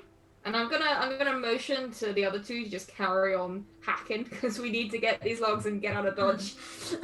And you have enough logs now. Like, you do have enough now. You can see Luke starting to rope them up together and creating almost like these pulley sort of things for them. I didn't see any graves. You don't understand. The ship is leaving soon. It's his first journey on a ship. I need to take him home afterwards. Well, if we find him, we'll let you know. It is appreciated.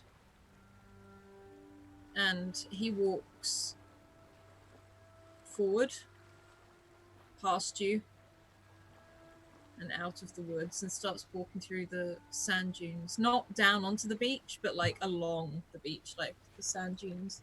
I watch them carefully because we haven't seen anyone who has been taken do this, have we? No. All right, let's start taking these back to the ship, but act casual, maybe, or maybe wait until he's walked it away. We don't necessarily want to lead him to the ship if he can even see it. You can see him walking. You can see the footprints in the sand as he sort of walks through the sand dunes down onto the beach. The other direction, not in the direction of the ship. He is walking away. That was darn spooky. Yes, I think we just deflect them and stay out of their way. Hey, let's get these logs done as quick as we can, eh? Yeah, let's go. How about we Let's get all chop? You mean We've got enough. We're all good, Douglas. Let's all drag. Let's do that. Don't need to drag, you can just roll. Well, they've all been okay. Fine. Point of them, right?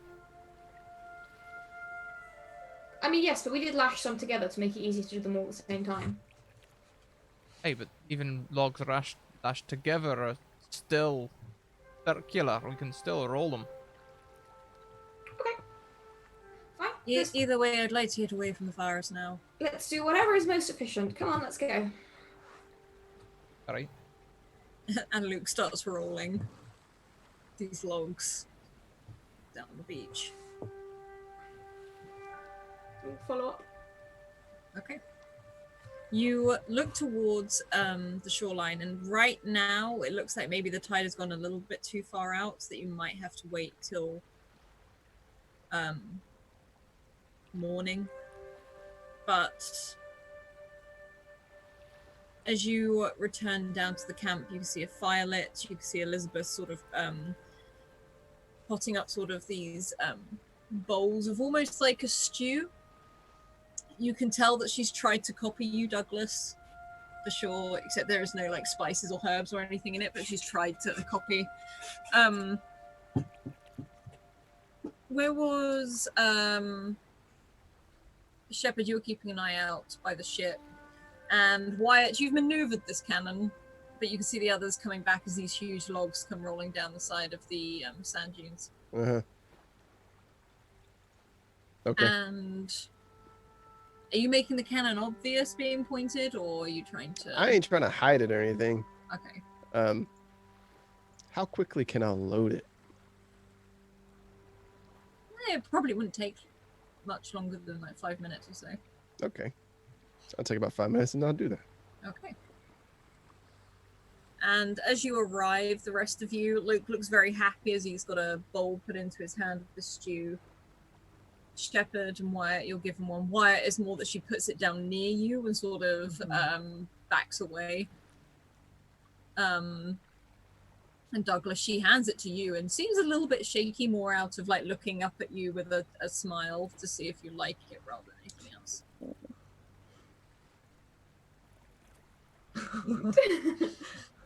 She gives you a smile. I mean, I for one am starving, so. How does it taste? It tastes pretty good. There's no like herbs and spices in. She doesn't have any, but other than that, Not bad, you didn't burn it. Well done. Good job, Elizabeth. It's very tasty. If he says well done, that's high praise. she just looks pretty happy with herself. Where's the tide at now? It's quite far out. Okay. It's not anywhere near the rocks yet, but it is far out. Well, if we have to wait, when the tide goes all the way out, some of us, maybe for safety, the strongest swimmers, can walk out to the rocks in order to be able to see out to sea a little bit better. Maybe get the lay of the water. I mean, that sounds fine to me. I'm happy to scout around out there. How far is the other ship from those rocks? The tide isn't out by the rock ship, but from the rocks it's swimming distance, for sure. I I might also be able to investigate the other ship. Yeah. See if they're. It just seems peculiar to me that they're just in one place, because that didn't happen. What Elizabeth said when she was watching, Elizabeth, correct me if I'm wrong, was that it was in different places whenever she looked. Like it wasn't going according to normal time. In which case, if I could swim out to it, it'd be interesting to see what's happening on board. You'd be lucky if it stayed where you were swimming to. What you mean swim? It's not that far. There are lots of sandbanks. This is a very shallow area. That's like a mile out. No, it's 6 not. miles. No, it's definitely not that far. It's pretty far. Your distance perception is clearly been warped. It's too far. Too far to swim. You don't like the sea already. It's clear that, it's understandable you might not be able to judge distances at sea accurately. I know how big a ship is, and that is a tiny ship, and that means it's very far away. It's too far to. What kind of ocean swell are we looking at, Alice? What do you mean, like the waves? Like how big the waves? The waves don't actually look that huge. They have got bigger since the tide is going out, Mhm. but they don't look like ridiculous. You see how big these waves are? This is unswimmable.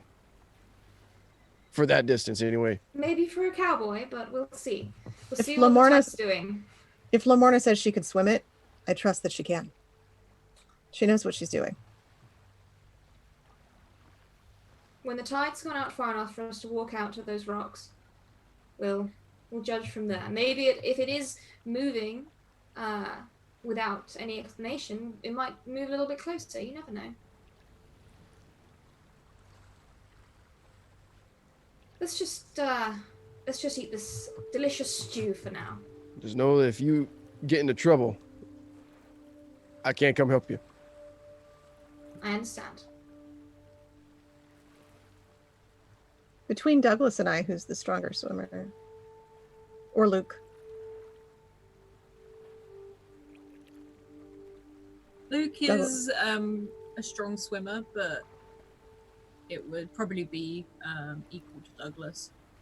They're about the same size and shape, if anything. I'm not particularly strong. Douglas, maybe you can go with her?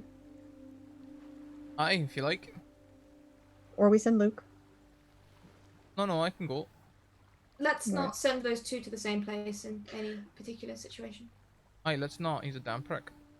No, And like you could see Luke, and there's a very a narrow rock that just about skims the top of your head. You know he's not aiming He for your throws head, a but rock he at wants me? you to feel it's there. Hey, I've had enough of you. All right, Okay, just all calm right. it down. Okay, all right, both of you. Both of you. You could always fight about it I'm and see never if you want to working do with it. these two again, ever. Sorry, Shep. Fucking rocks over here. It's okay. How long roughly until the tide has gone down enough? Probably another hour or so until you can get to the rocks. How much more repair do you think we can do on the ship? Is there anything else left to do, or is she seaworthy? All good. We got her as good as we can get her. Maybe we should, I don't know, just get her afloat, just moored out in the bay, Mm-hmm. ready to go. If anything does happen and we need to move quickly, we'll be ready. And it would be more difficult for those things in the woods to get to us. Definitely. Sooner we can be on the water, the better. All right. Good. Well, when we've eaten, shall we see if we can roll it into the water? Works for me. Okay. You all sit down to eat. Do you talk about anything whilst you're eating, or is it like a very much a silent convo? Fair. I'm quiet and pensive. I think I'll watch. Oh, sorry. No, it's all right. I'll probably just be watching where the captain walked off to, just keeping an eye on the woods. Just keeping a close eye on them shadows. I'm about to destroy. They just- don't seem to have moved or anything. They're still looking out towards the ship, as in the one in the water. but you can definitely keep the cannon loaded and ready. Group up, I'll just- boys. As I'm eating, I'll just occasionally stick my hand into the sand and pick it up and feel it in my hand just over and over again and get very absorbed in that.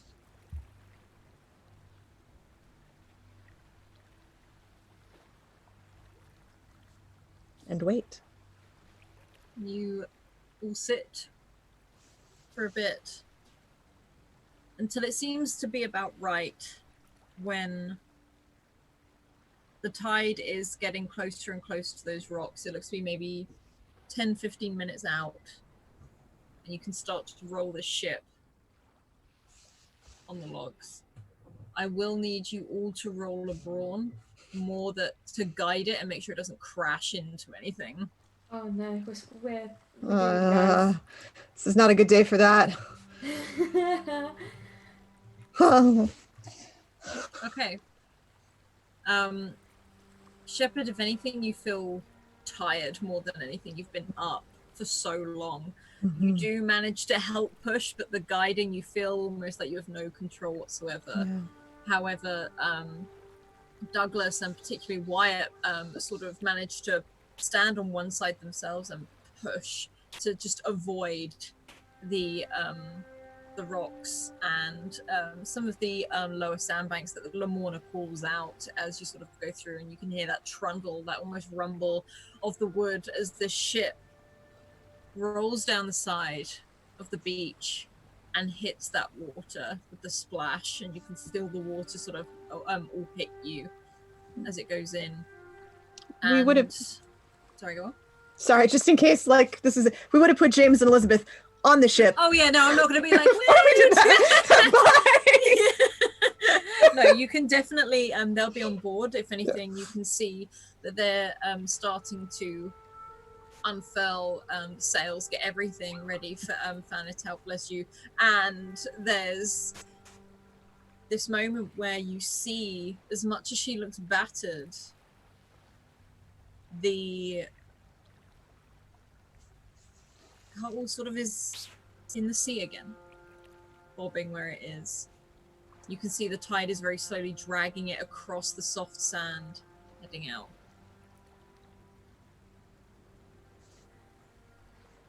All right. Now she's afloat. Do the shore party want to make our way to that little island out there? Douglas. Aye. All right. Okay. I suppose we'll be back as soon as we can. All right. So Be safe. Shepard and Wyatt getting on the ship. Yes. Okay. You can both Rolling climb up up. onto the ship and help get it ready as much as it can be. Yeah, and try to keep it safely in the area we need it to be in. And Lamorna and Douglas, you head out onto these sandbanks. You walk past the ship. The sand sinks a little bit, but it's like a standard sandbank. And you walk further and further out. Before I go, I'm just going to quickly pop to the galley, drop off my jumper and my knives and stuff. And I'm actually going to head over to that nice little tub of animal fat that I've been keeping around. Yeah. A little bit. Helps in the sea, you know, keeps you warm. When he walks out, I think I just reflexively like. Yeah, you can smell them. You are an olfactory beacon for everything in the You're about to sea get right eat. now. Yeah. Douglas. I'm imagining little fish coming in, like just nipping all around his body. Like one of those foot massages. I've put it on thick. It's like blubber. I can see that. I'm sure it will work flawlessly. Come on, let's go. And you can walk down to the edge of the sandbank, and the last of the tide goes out with you. As you walk, you approach those sort of jagged black slippery rocks. You can see where the seaweed has sort of clung to the edges of them. The seagulls are still overhead, but the seals have definitely dived back into the water as the tide has gone out. You reach the edge. What do we see when we gaze out towards the ship? You see the ship. Does it look any further out? Any difference? It just seems almost like it's moored there, like the anchor's gone down.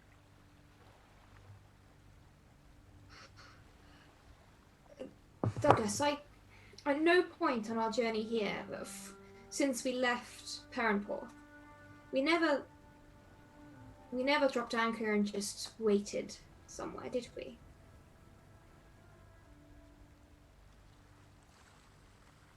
The only place we dropped anchor and waited was when we went to that other island that didn't look a thing like this one. And even then, we didn't stop for that long. Long enough to go down on shore. But that thing's been there for hours and hours. Aye, not that long.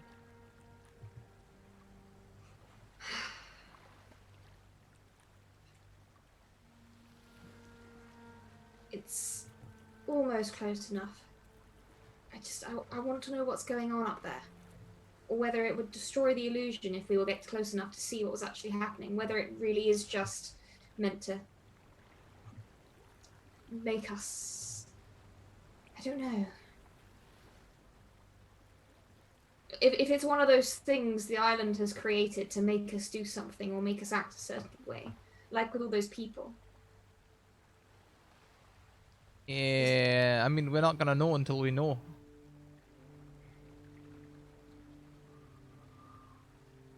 I mean, I can go out there. I can swim that far safely. I didn't get all blubbered up for nothing. Oh no, I don't know if it's a safe distance for you, Douglas. I mean, you'd have to make it all the way out there and then come back. You saying I'm not a good swimmer? No, I'm saying that.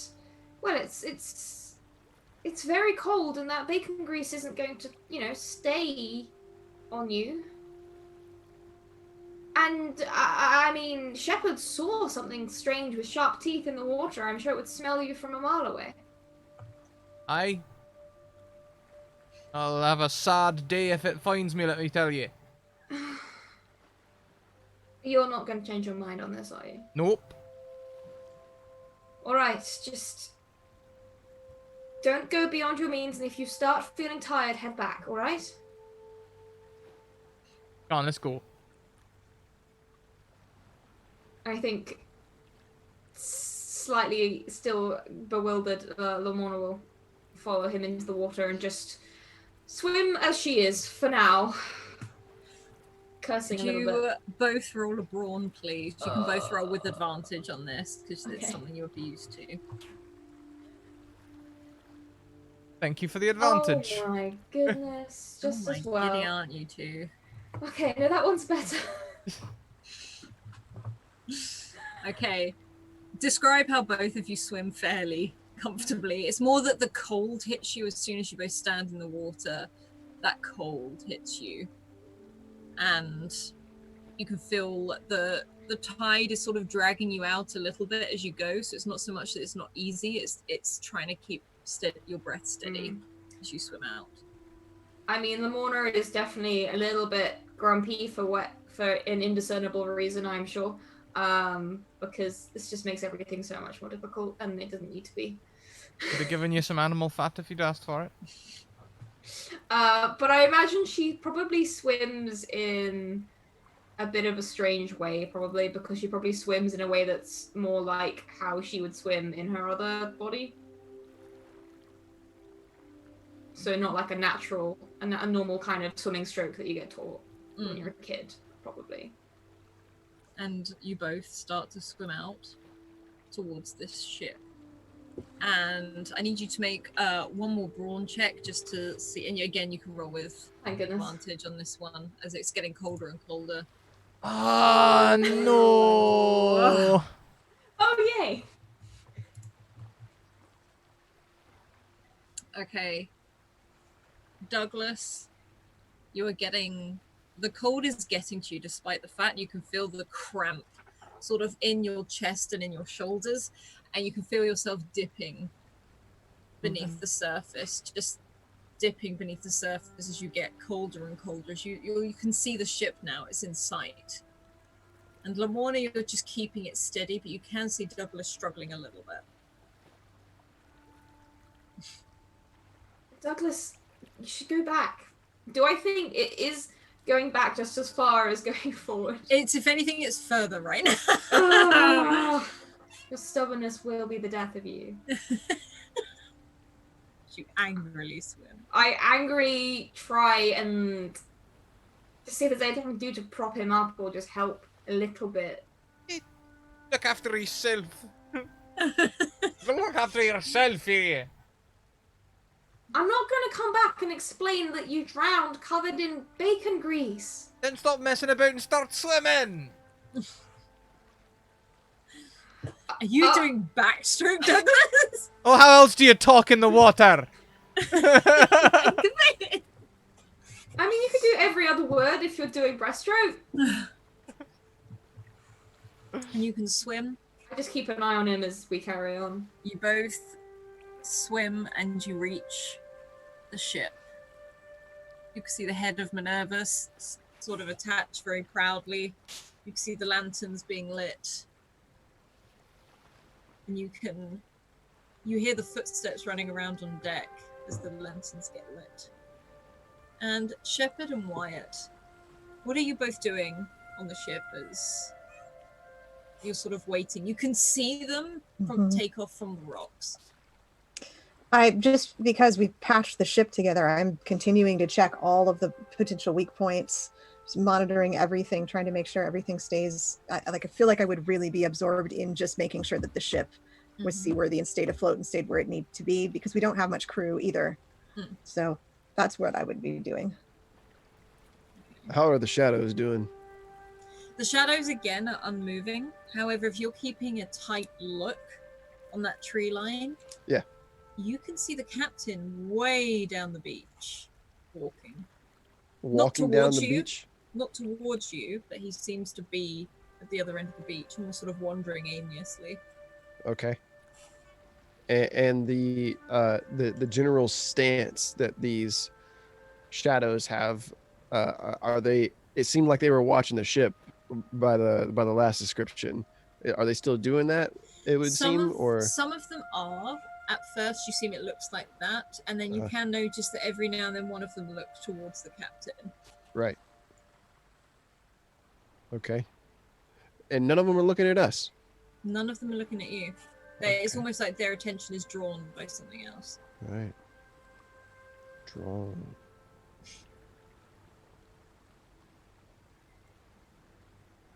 Where's the harp? Where would you have put the harp? Did you didn't get up? I feel like that was like 2 weeks ago. I suppose I probably would have set it down somewhere because it doesn't fit like just in my pocket, right? Yeah, oh gosh, yeah, no, it doesn't. It's not a pocket harp. It's a pocket human leg. Like a harp. It doesn't fold away. So I probably would have put it on the ship somewhere, for safekeeping, while we were doing our stuff, right? So yeah. I think I might try to go get the harp. You can do that, but maybe it's below deck or something. You kept it in the captain's cabin. So I'll do that, and I'm gonna bring it above deck and kind of next to the cannon. I'm just kind of hold it and look at these shadows. And I'm just gonna pluck a couple tunes. As you strum it. Unmute. What are you doing? As you strum it, almost all in unison, these things look towards you. I'm just trying something. That last time you did that, they came after us. No. It was when I stopped it from playing. Well, I guess you better keep playing now. I want to keep playing. You keep playing this, and you watch them all as their heads leave the captain, and they look directly towards the ship in the water. Oh, Wyatt. Oh, Wyatt. And they Wyatt. start to leave the tree line. They start to leave the tree line. Okay, I stop playing. What do they do? They stop moving. Okay. Oh, good. No more playing. No more playing, Wyatt. No. Just And you notice as soon as you stop playing, their heads turn away from you and look towards the captain again. Hang on. No. I got an idea. what is your idea?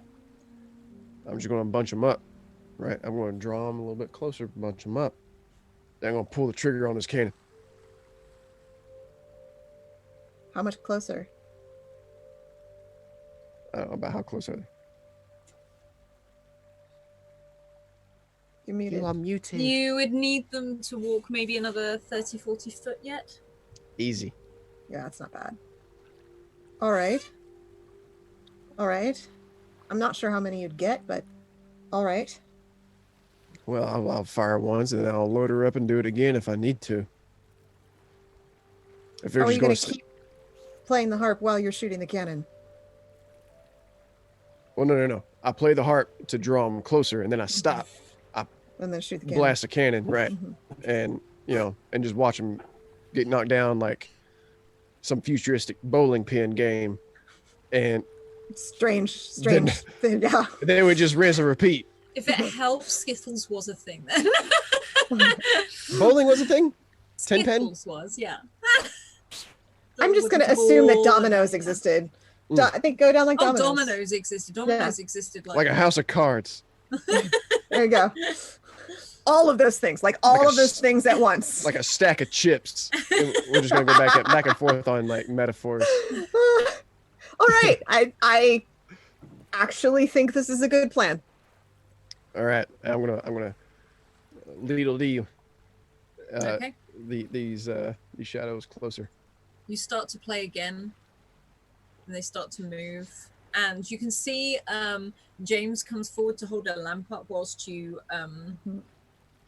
play this harp also, so that you have fire as soon as you need it. And hello, Raiders. You strum this harp, and that very sort of musical, eerie tune rests on the breeze as these things walk closer and closer. And you notice that every time you strum it, most of them are walking towards you, but one of them is walking towards the captain. One of them's walking towards the captain. Correct. He's not following the rules. He Can looks we very tell? focused. Can we tell if he's different in any way? Is he recognizable? No, all these things look exactly the same. Are you sure that he's not just like a person wearing a dark cloak? Bodysuit. It would be an 8-foot tall person if it was. Yeah.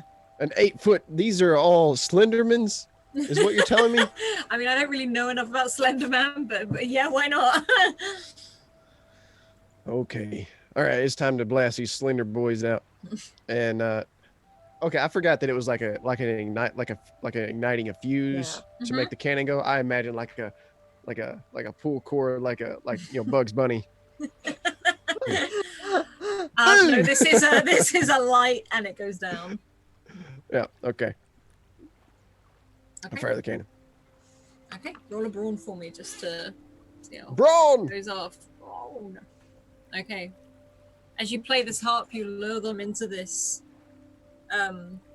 space. You also see one of them now, at the length that you're playing the harp, stop dead in front of the captain and look down, very much like they did to you.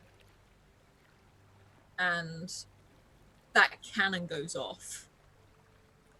And whilst you sit by this ship, Douglas and Amoni, you hear a cannon go. And there's Wyatt and Shepard, you see this ball of iron sort of fly through the air towards these creatures, and it strikes almost like an explosion as they burst into a flock of crows and fly up towards the sky and then start to drop out of the sky. You see the captain fall to his knees on the beach and lay still.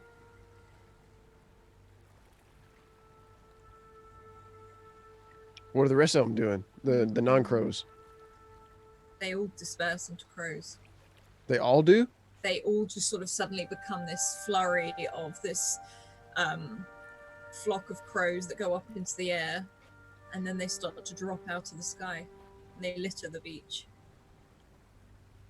I have no idea what we just did. I don't know what we did either, but we did it. We sure did. I'll go in for anybody that'll give me a high five. I'll high five you. James, I'll take James and lift him up so we can high five him. Yeah.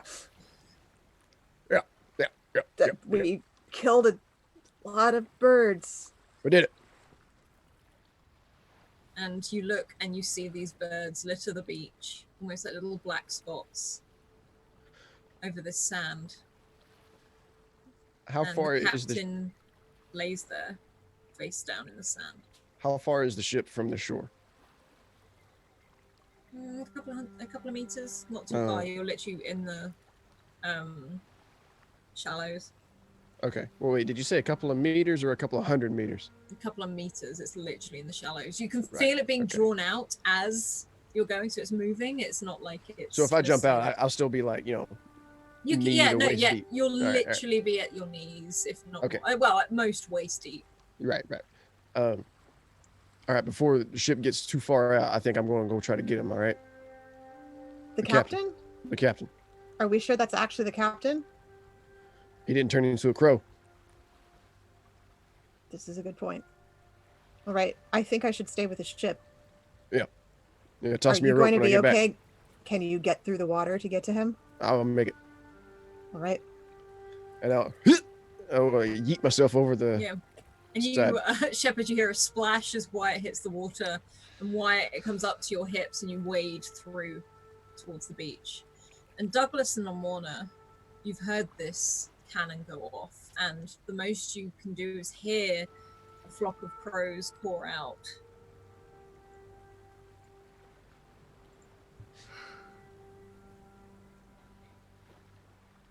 Well, that'll be Wyatt. What do you want to do? Do you want to stay here, investigate, or go back? We've swum all this way. All right, just tell me if you feel particularly tired, or if you stop feeling cold. Tell me, okay? If I stop feeling... Oh, aye. And I will start to swim around the ship so if I can see what's going on. You I climb can't it. see, I was gonna say, if you swim around it, you can't see anything on the ship. You can hear the footsteps, like you could hear the footsteps of James running around and lighting the lantern. Is there anything that is climbable? Oh gosh, yeah, there's loads of bits of this that are climbable. There's the ropes on the side and things like that. I just need you both to roll me a brawn after coming out of very cold water. You still get advantage? Not this time, no. Douglas, jeez. Didn't need it. I thought you're like frickin' Spider-Manning up the side of this thing. I swim. cold down I there. don't climb. I'd much rather stay in the cold water.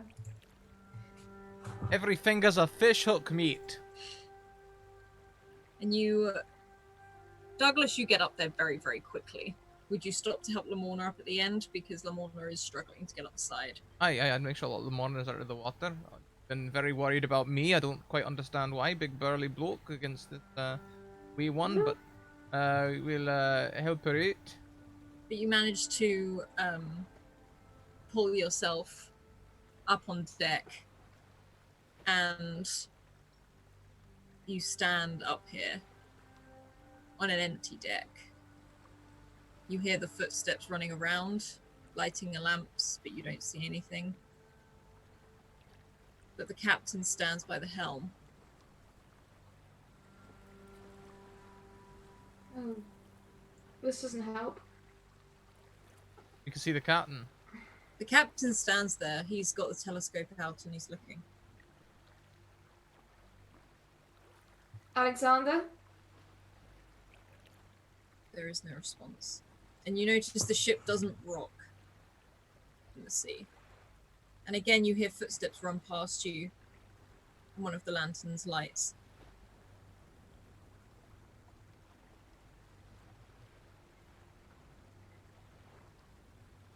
What should we do, Douglas? Well, let's try something. Walk over to the captain and punch him. Doesn't look straight. It doesn't seem to do anything. You Does it don't go make- through him, but it's almost like your fist stops here. By his face. I'm going to go towards the captain's quarters. Mhm. And I want to see if in there I can find the box that I gave to him to keep safe, which I later then found on the wreck. Is it in the same place where I found it on, because it was like under the bed, wasn't it? Mm. You head towards the captain's cabin. You see the doctor, Henry, walk past you. Doesn't seem to see you or acknowledge you, but keeps walking. You can head into the cabin. And it's like from when you left, you can see everything in its place. And if you lean down underneath the bed, you see the box. If I open it up, what do I find inside? Everything you found inside is there. Does the portrait in the locket still have the smear of blood over Christopher's face? It does. Okay. Then I will close the box, put it back, stand up and sigh. I'm going to head back. I'll probably have I'll have a leisurely walk back, just looking to see who else is around. And I'm interested in, do I see either Luke or any of myself, Douglas, Shepard, or Wyatt? Aye, let's go to the galley. The doctor walks past up onto the deck. And Douglas, you can see him come and stand next to you effectively, as he whispers something into the captain's ear. And you're standing almost directly behind the captain. Are you like reaching out to see if he's... I just want to hear first what he whispers. Yeah, the doctor is sort of reaching out and is just saying, "What do you see?" And you hear Alexander is like, "I'm not sure, but I'm worried. I think there's a storm coming."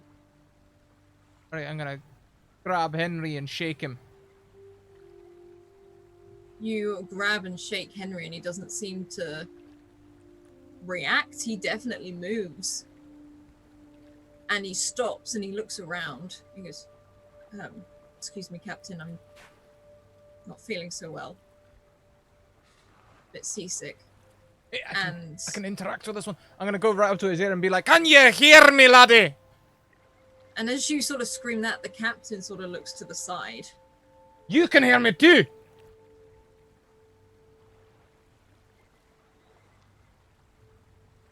Can I Are hear you the shouting? touching him when you do that? Are you like grabbing him at that?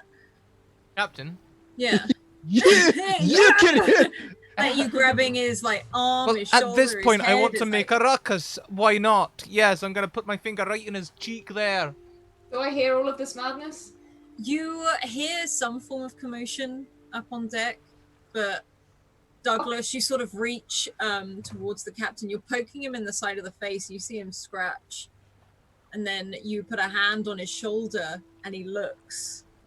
Aye, you can hear me. And his So eyes I can't go do wide. damage. I can't do damage, but I can like interact. So I'm gonna do the wee slaps on the face. You can feel me. I'm here. And you can turn him round and you're slapping him on the face, like one hand on the shoulder, slapping his face. And he seems to sort of blink for a moment, look wide-eyed, like not at you, but past you, as if he's looking through you. And as you withdraw your hand, you've been swimming. And you leave a wet handprint on his shoulder. And there's a moment where this captain looks through you, looks to Henry, and Henry looks to you. that, I think, is where we'll leave the penultimate episode this week. What? I knew you were gonna drop that as soon as Douglas started interacting. I was like, it's gonna be the handprint. Yep. Fuck! I didn't see it coming at all. How did you not? Oh my goodness. I don't have a memory until it happens, and I'm like, shh. Yep. I'm just impressed that it gets there without like Alice being like, so you put your hand on his shoulder. Like, just it gets there. Like orchestrating it. Yeah. Yeah. Ah. Some kind of magician. You're the Right? witch, Alice. I'm a witch. Ban her. Well, everyone, it's been a fantastic show. Thank you all very much for coming along. I'm thoroughly bamboozled. Got the right credits up? Yeah, I do. Great. So we'll be back next week for the finale of this fantastically contrived tale. This interwoven. Anyway, check out our things. Check out our social links. We can see Discord, Twitter, and YouTube there. Also check out our sponsors, Hero Forge. If you like minis and you like colored minis, but you don't like painting, check out this bad boy. This is completely made from printed colored resin. It's come out like a professionally painted mini. Absolutely fantastic. Their Kickstarter is currently up to 2.3 million. They've got stretch goals all the way up to 2.5 million. And they're currently, I think, 5,000% funded. So go and check them out. Also, check out the Deck of Many, who make the wonderful moving flashcards that we use for high-tier donation rewards. Alice is holding them up now. Alice has the Deck of Many animated things there. But also they do spell cards from cantrip through to level 9. And also the Humblewood campaign, which will be in our viewer games next season. Talking of viewer games next season and this season, Mage Hand Press. We are currently running through High Seas on Mondays, where you can see us playing. As pirates using their pirate expansion. Their Dark Matter expansion in space is now available in hardback. You can get a 15% discount over on their site using our code. All of these people around this screen are wonderful. You should go and check out all of their work and everything in the credits when all their credit things come up. And we'll be back next week for more Dark Tides with Hearts. I'm not going to be live between the streams today. We're going to go on a raid. So join me in this raid. We'll use our traditional raid cry. See you later, everyone. Keep evoking emotions. Bye.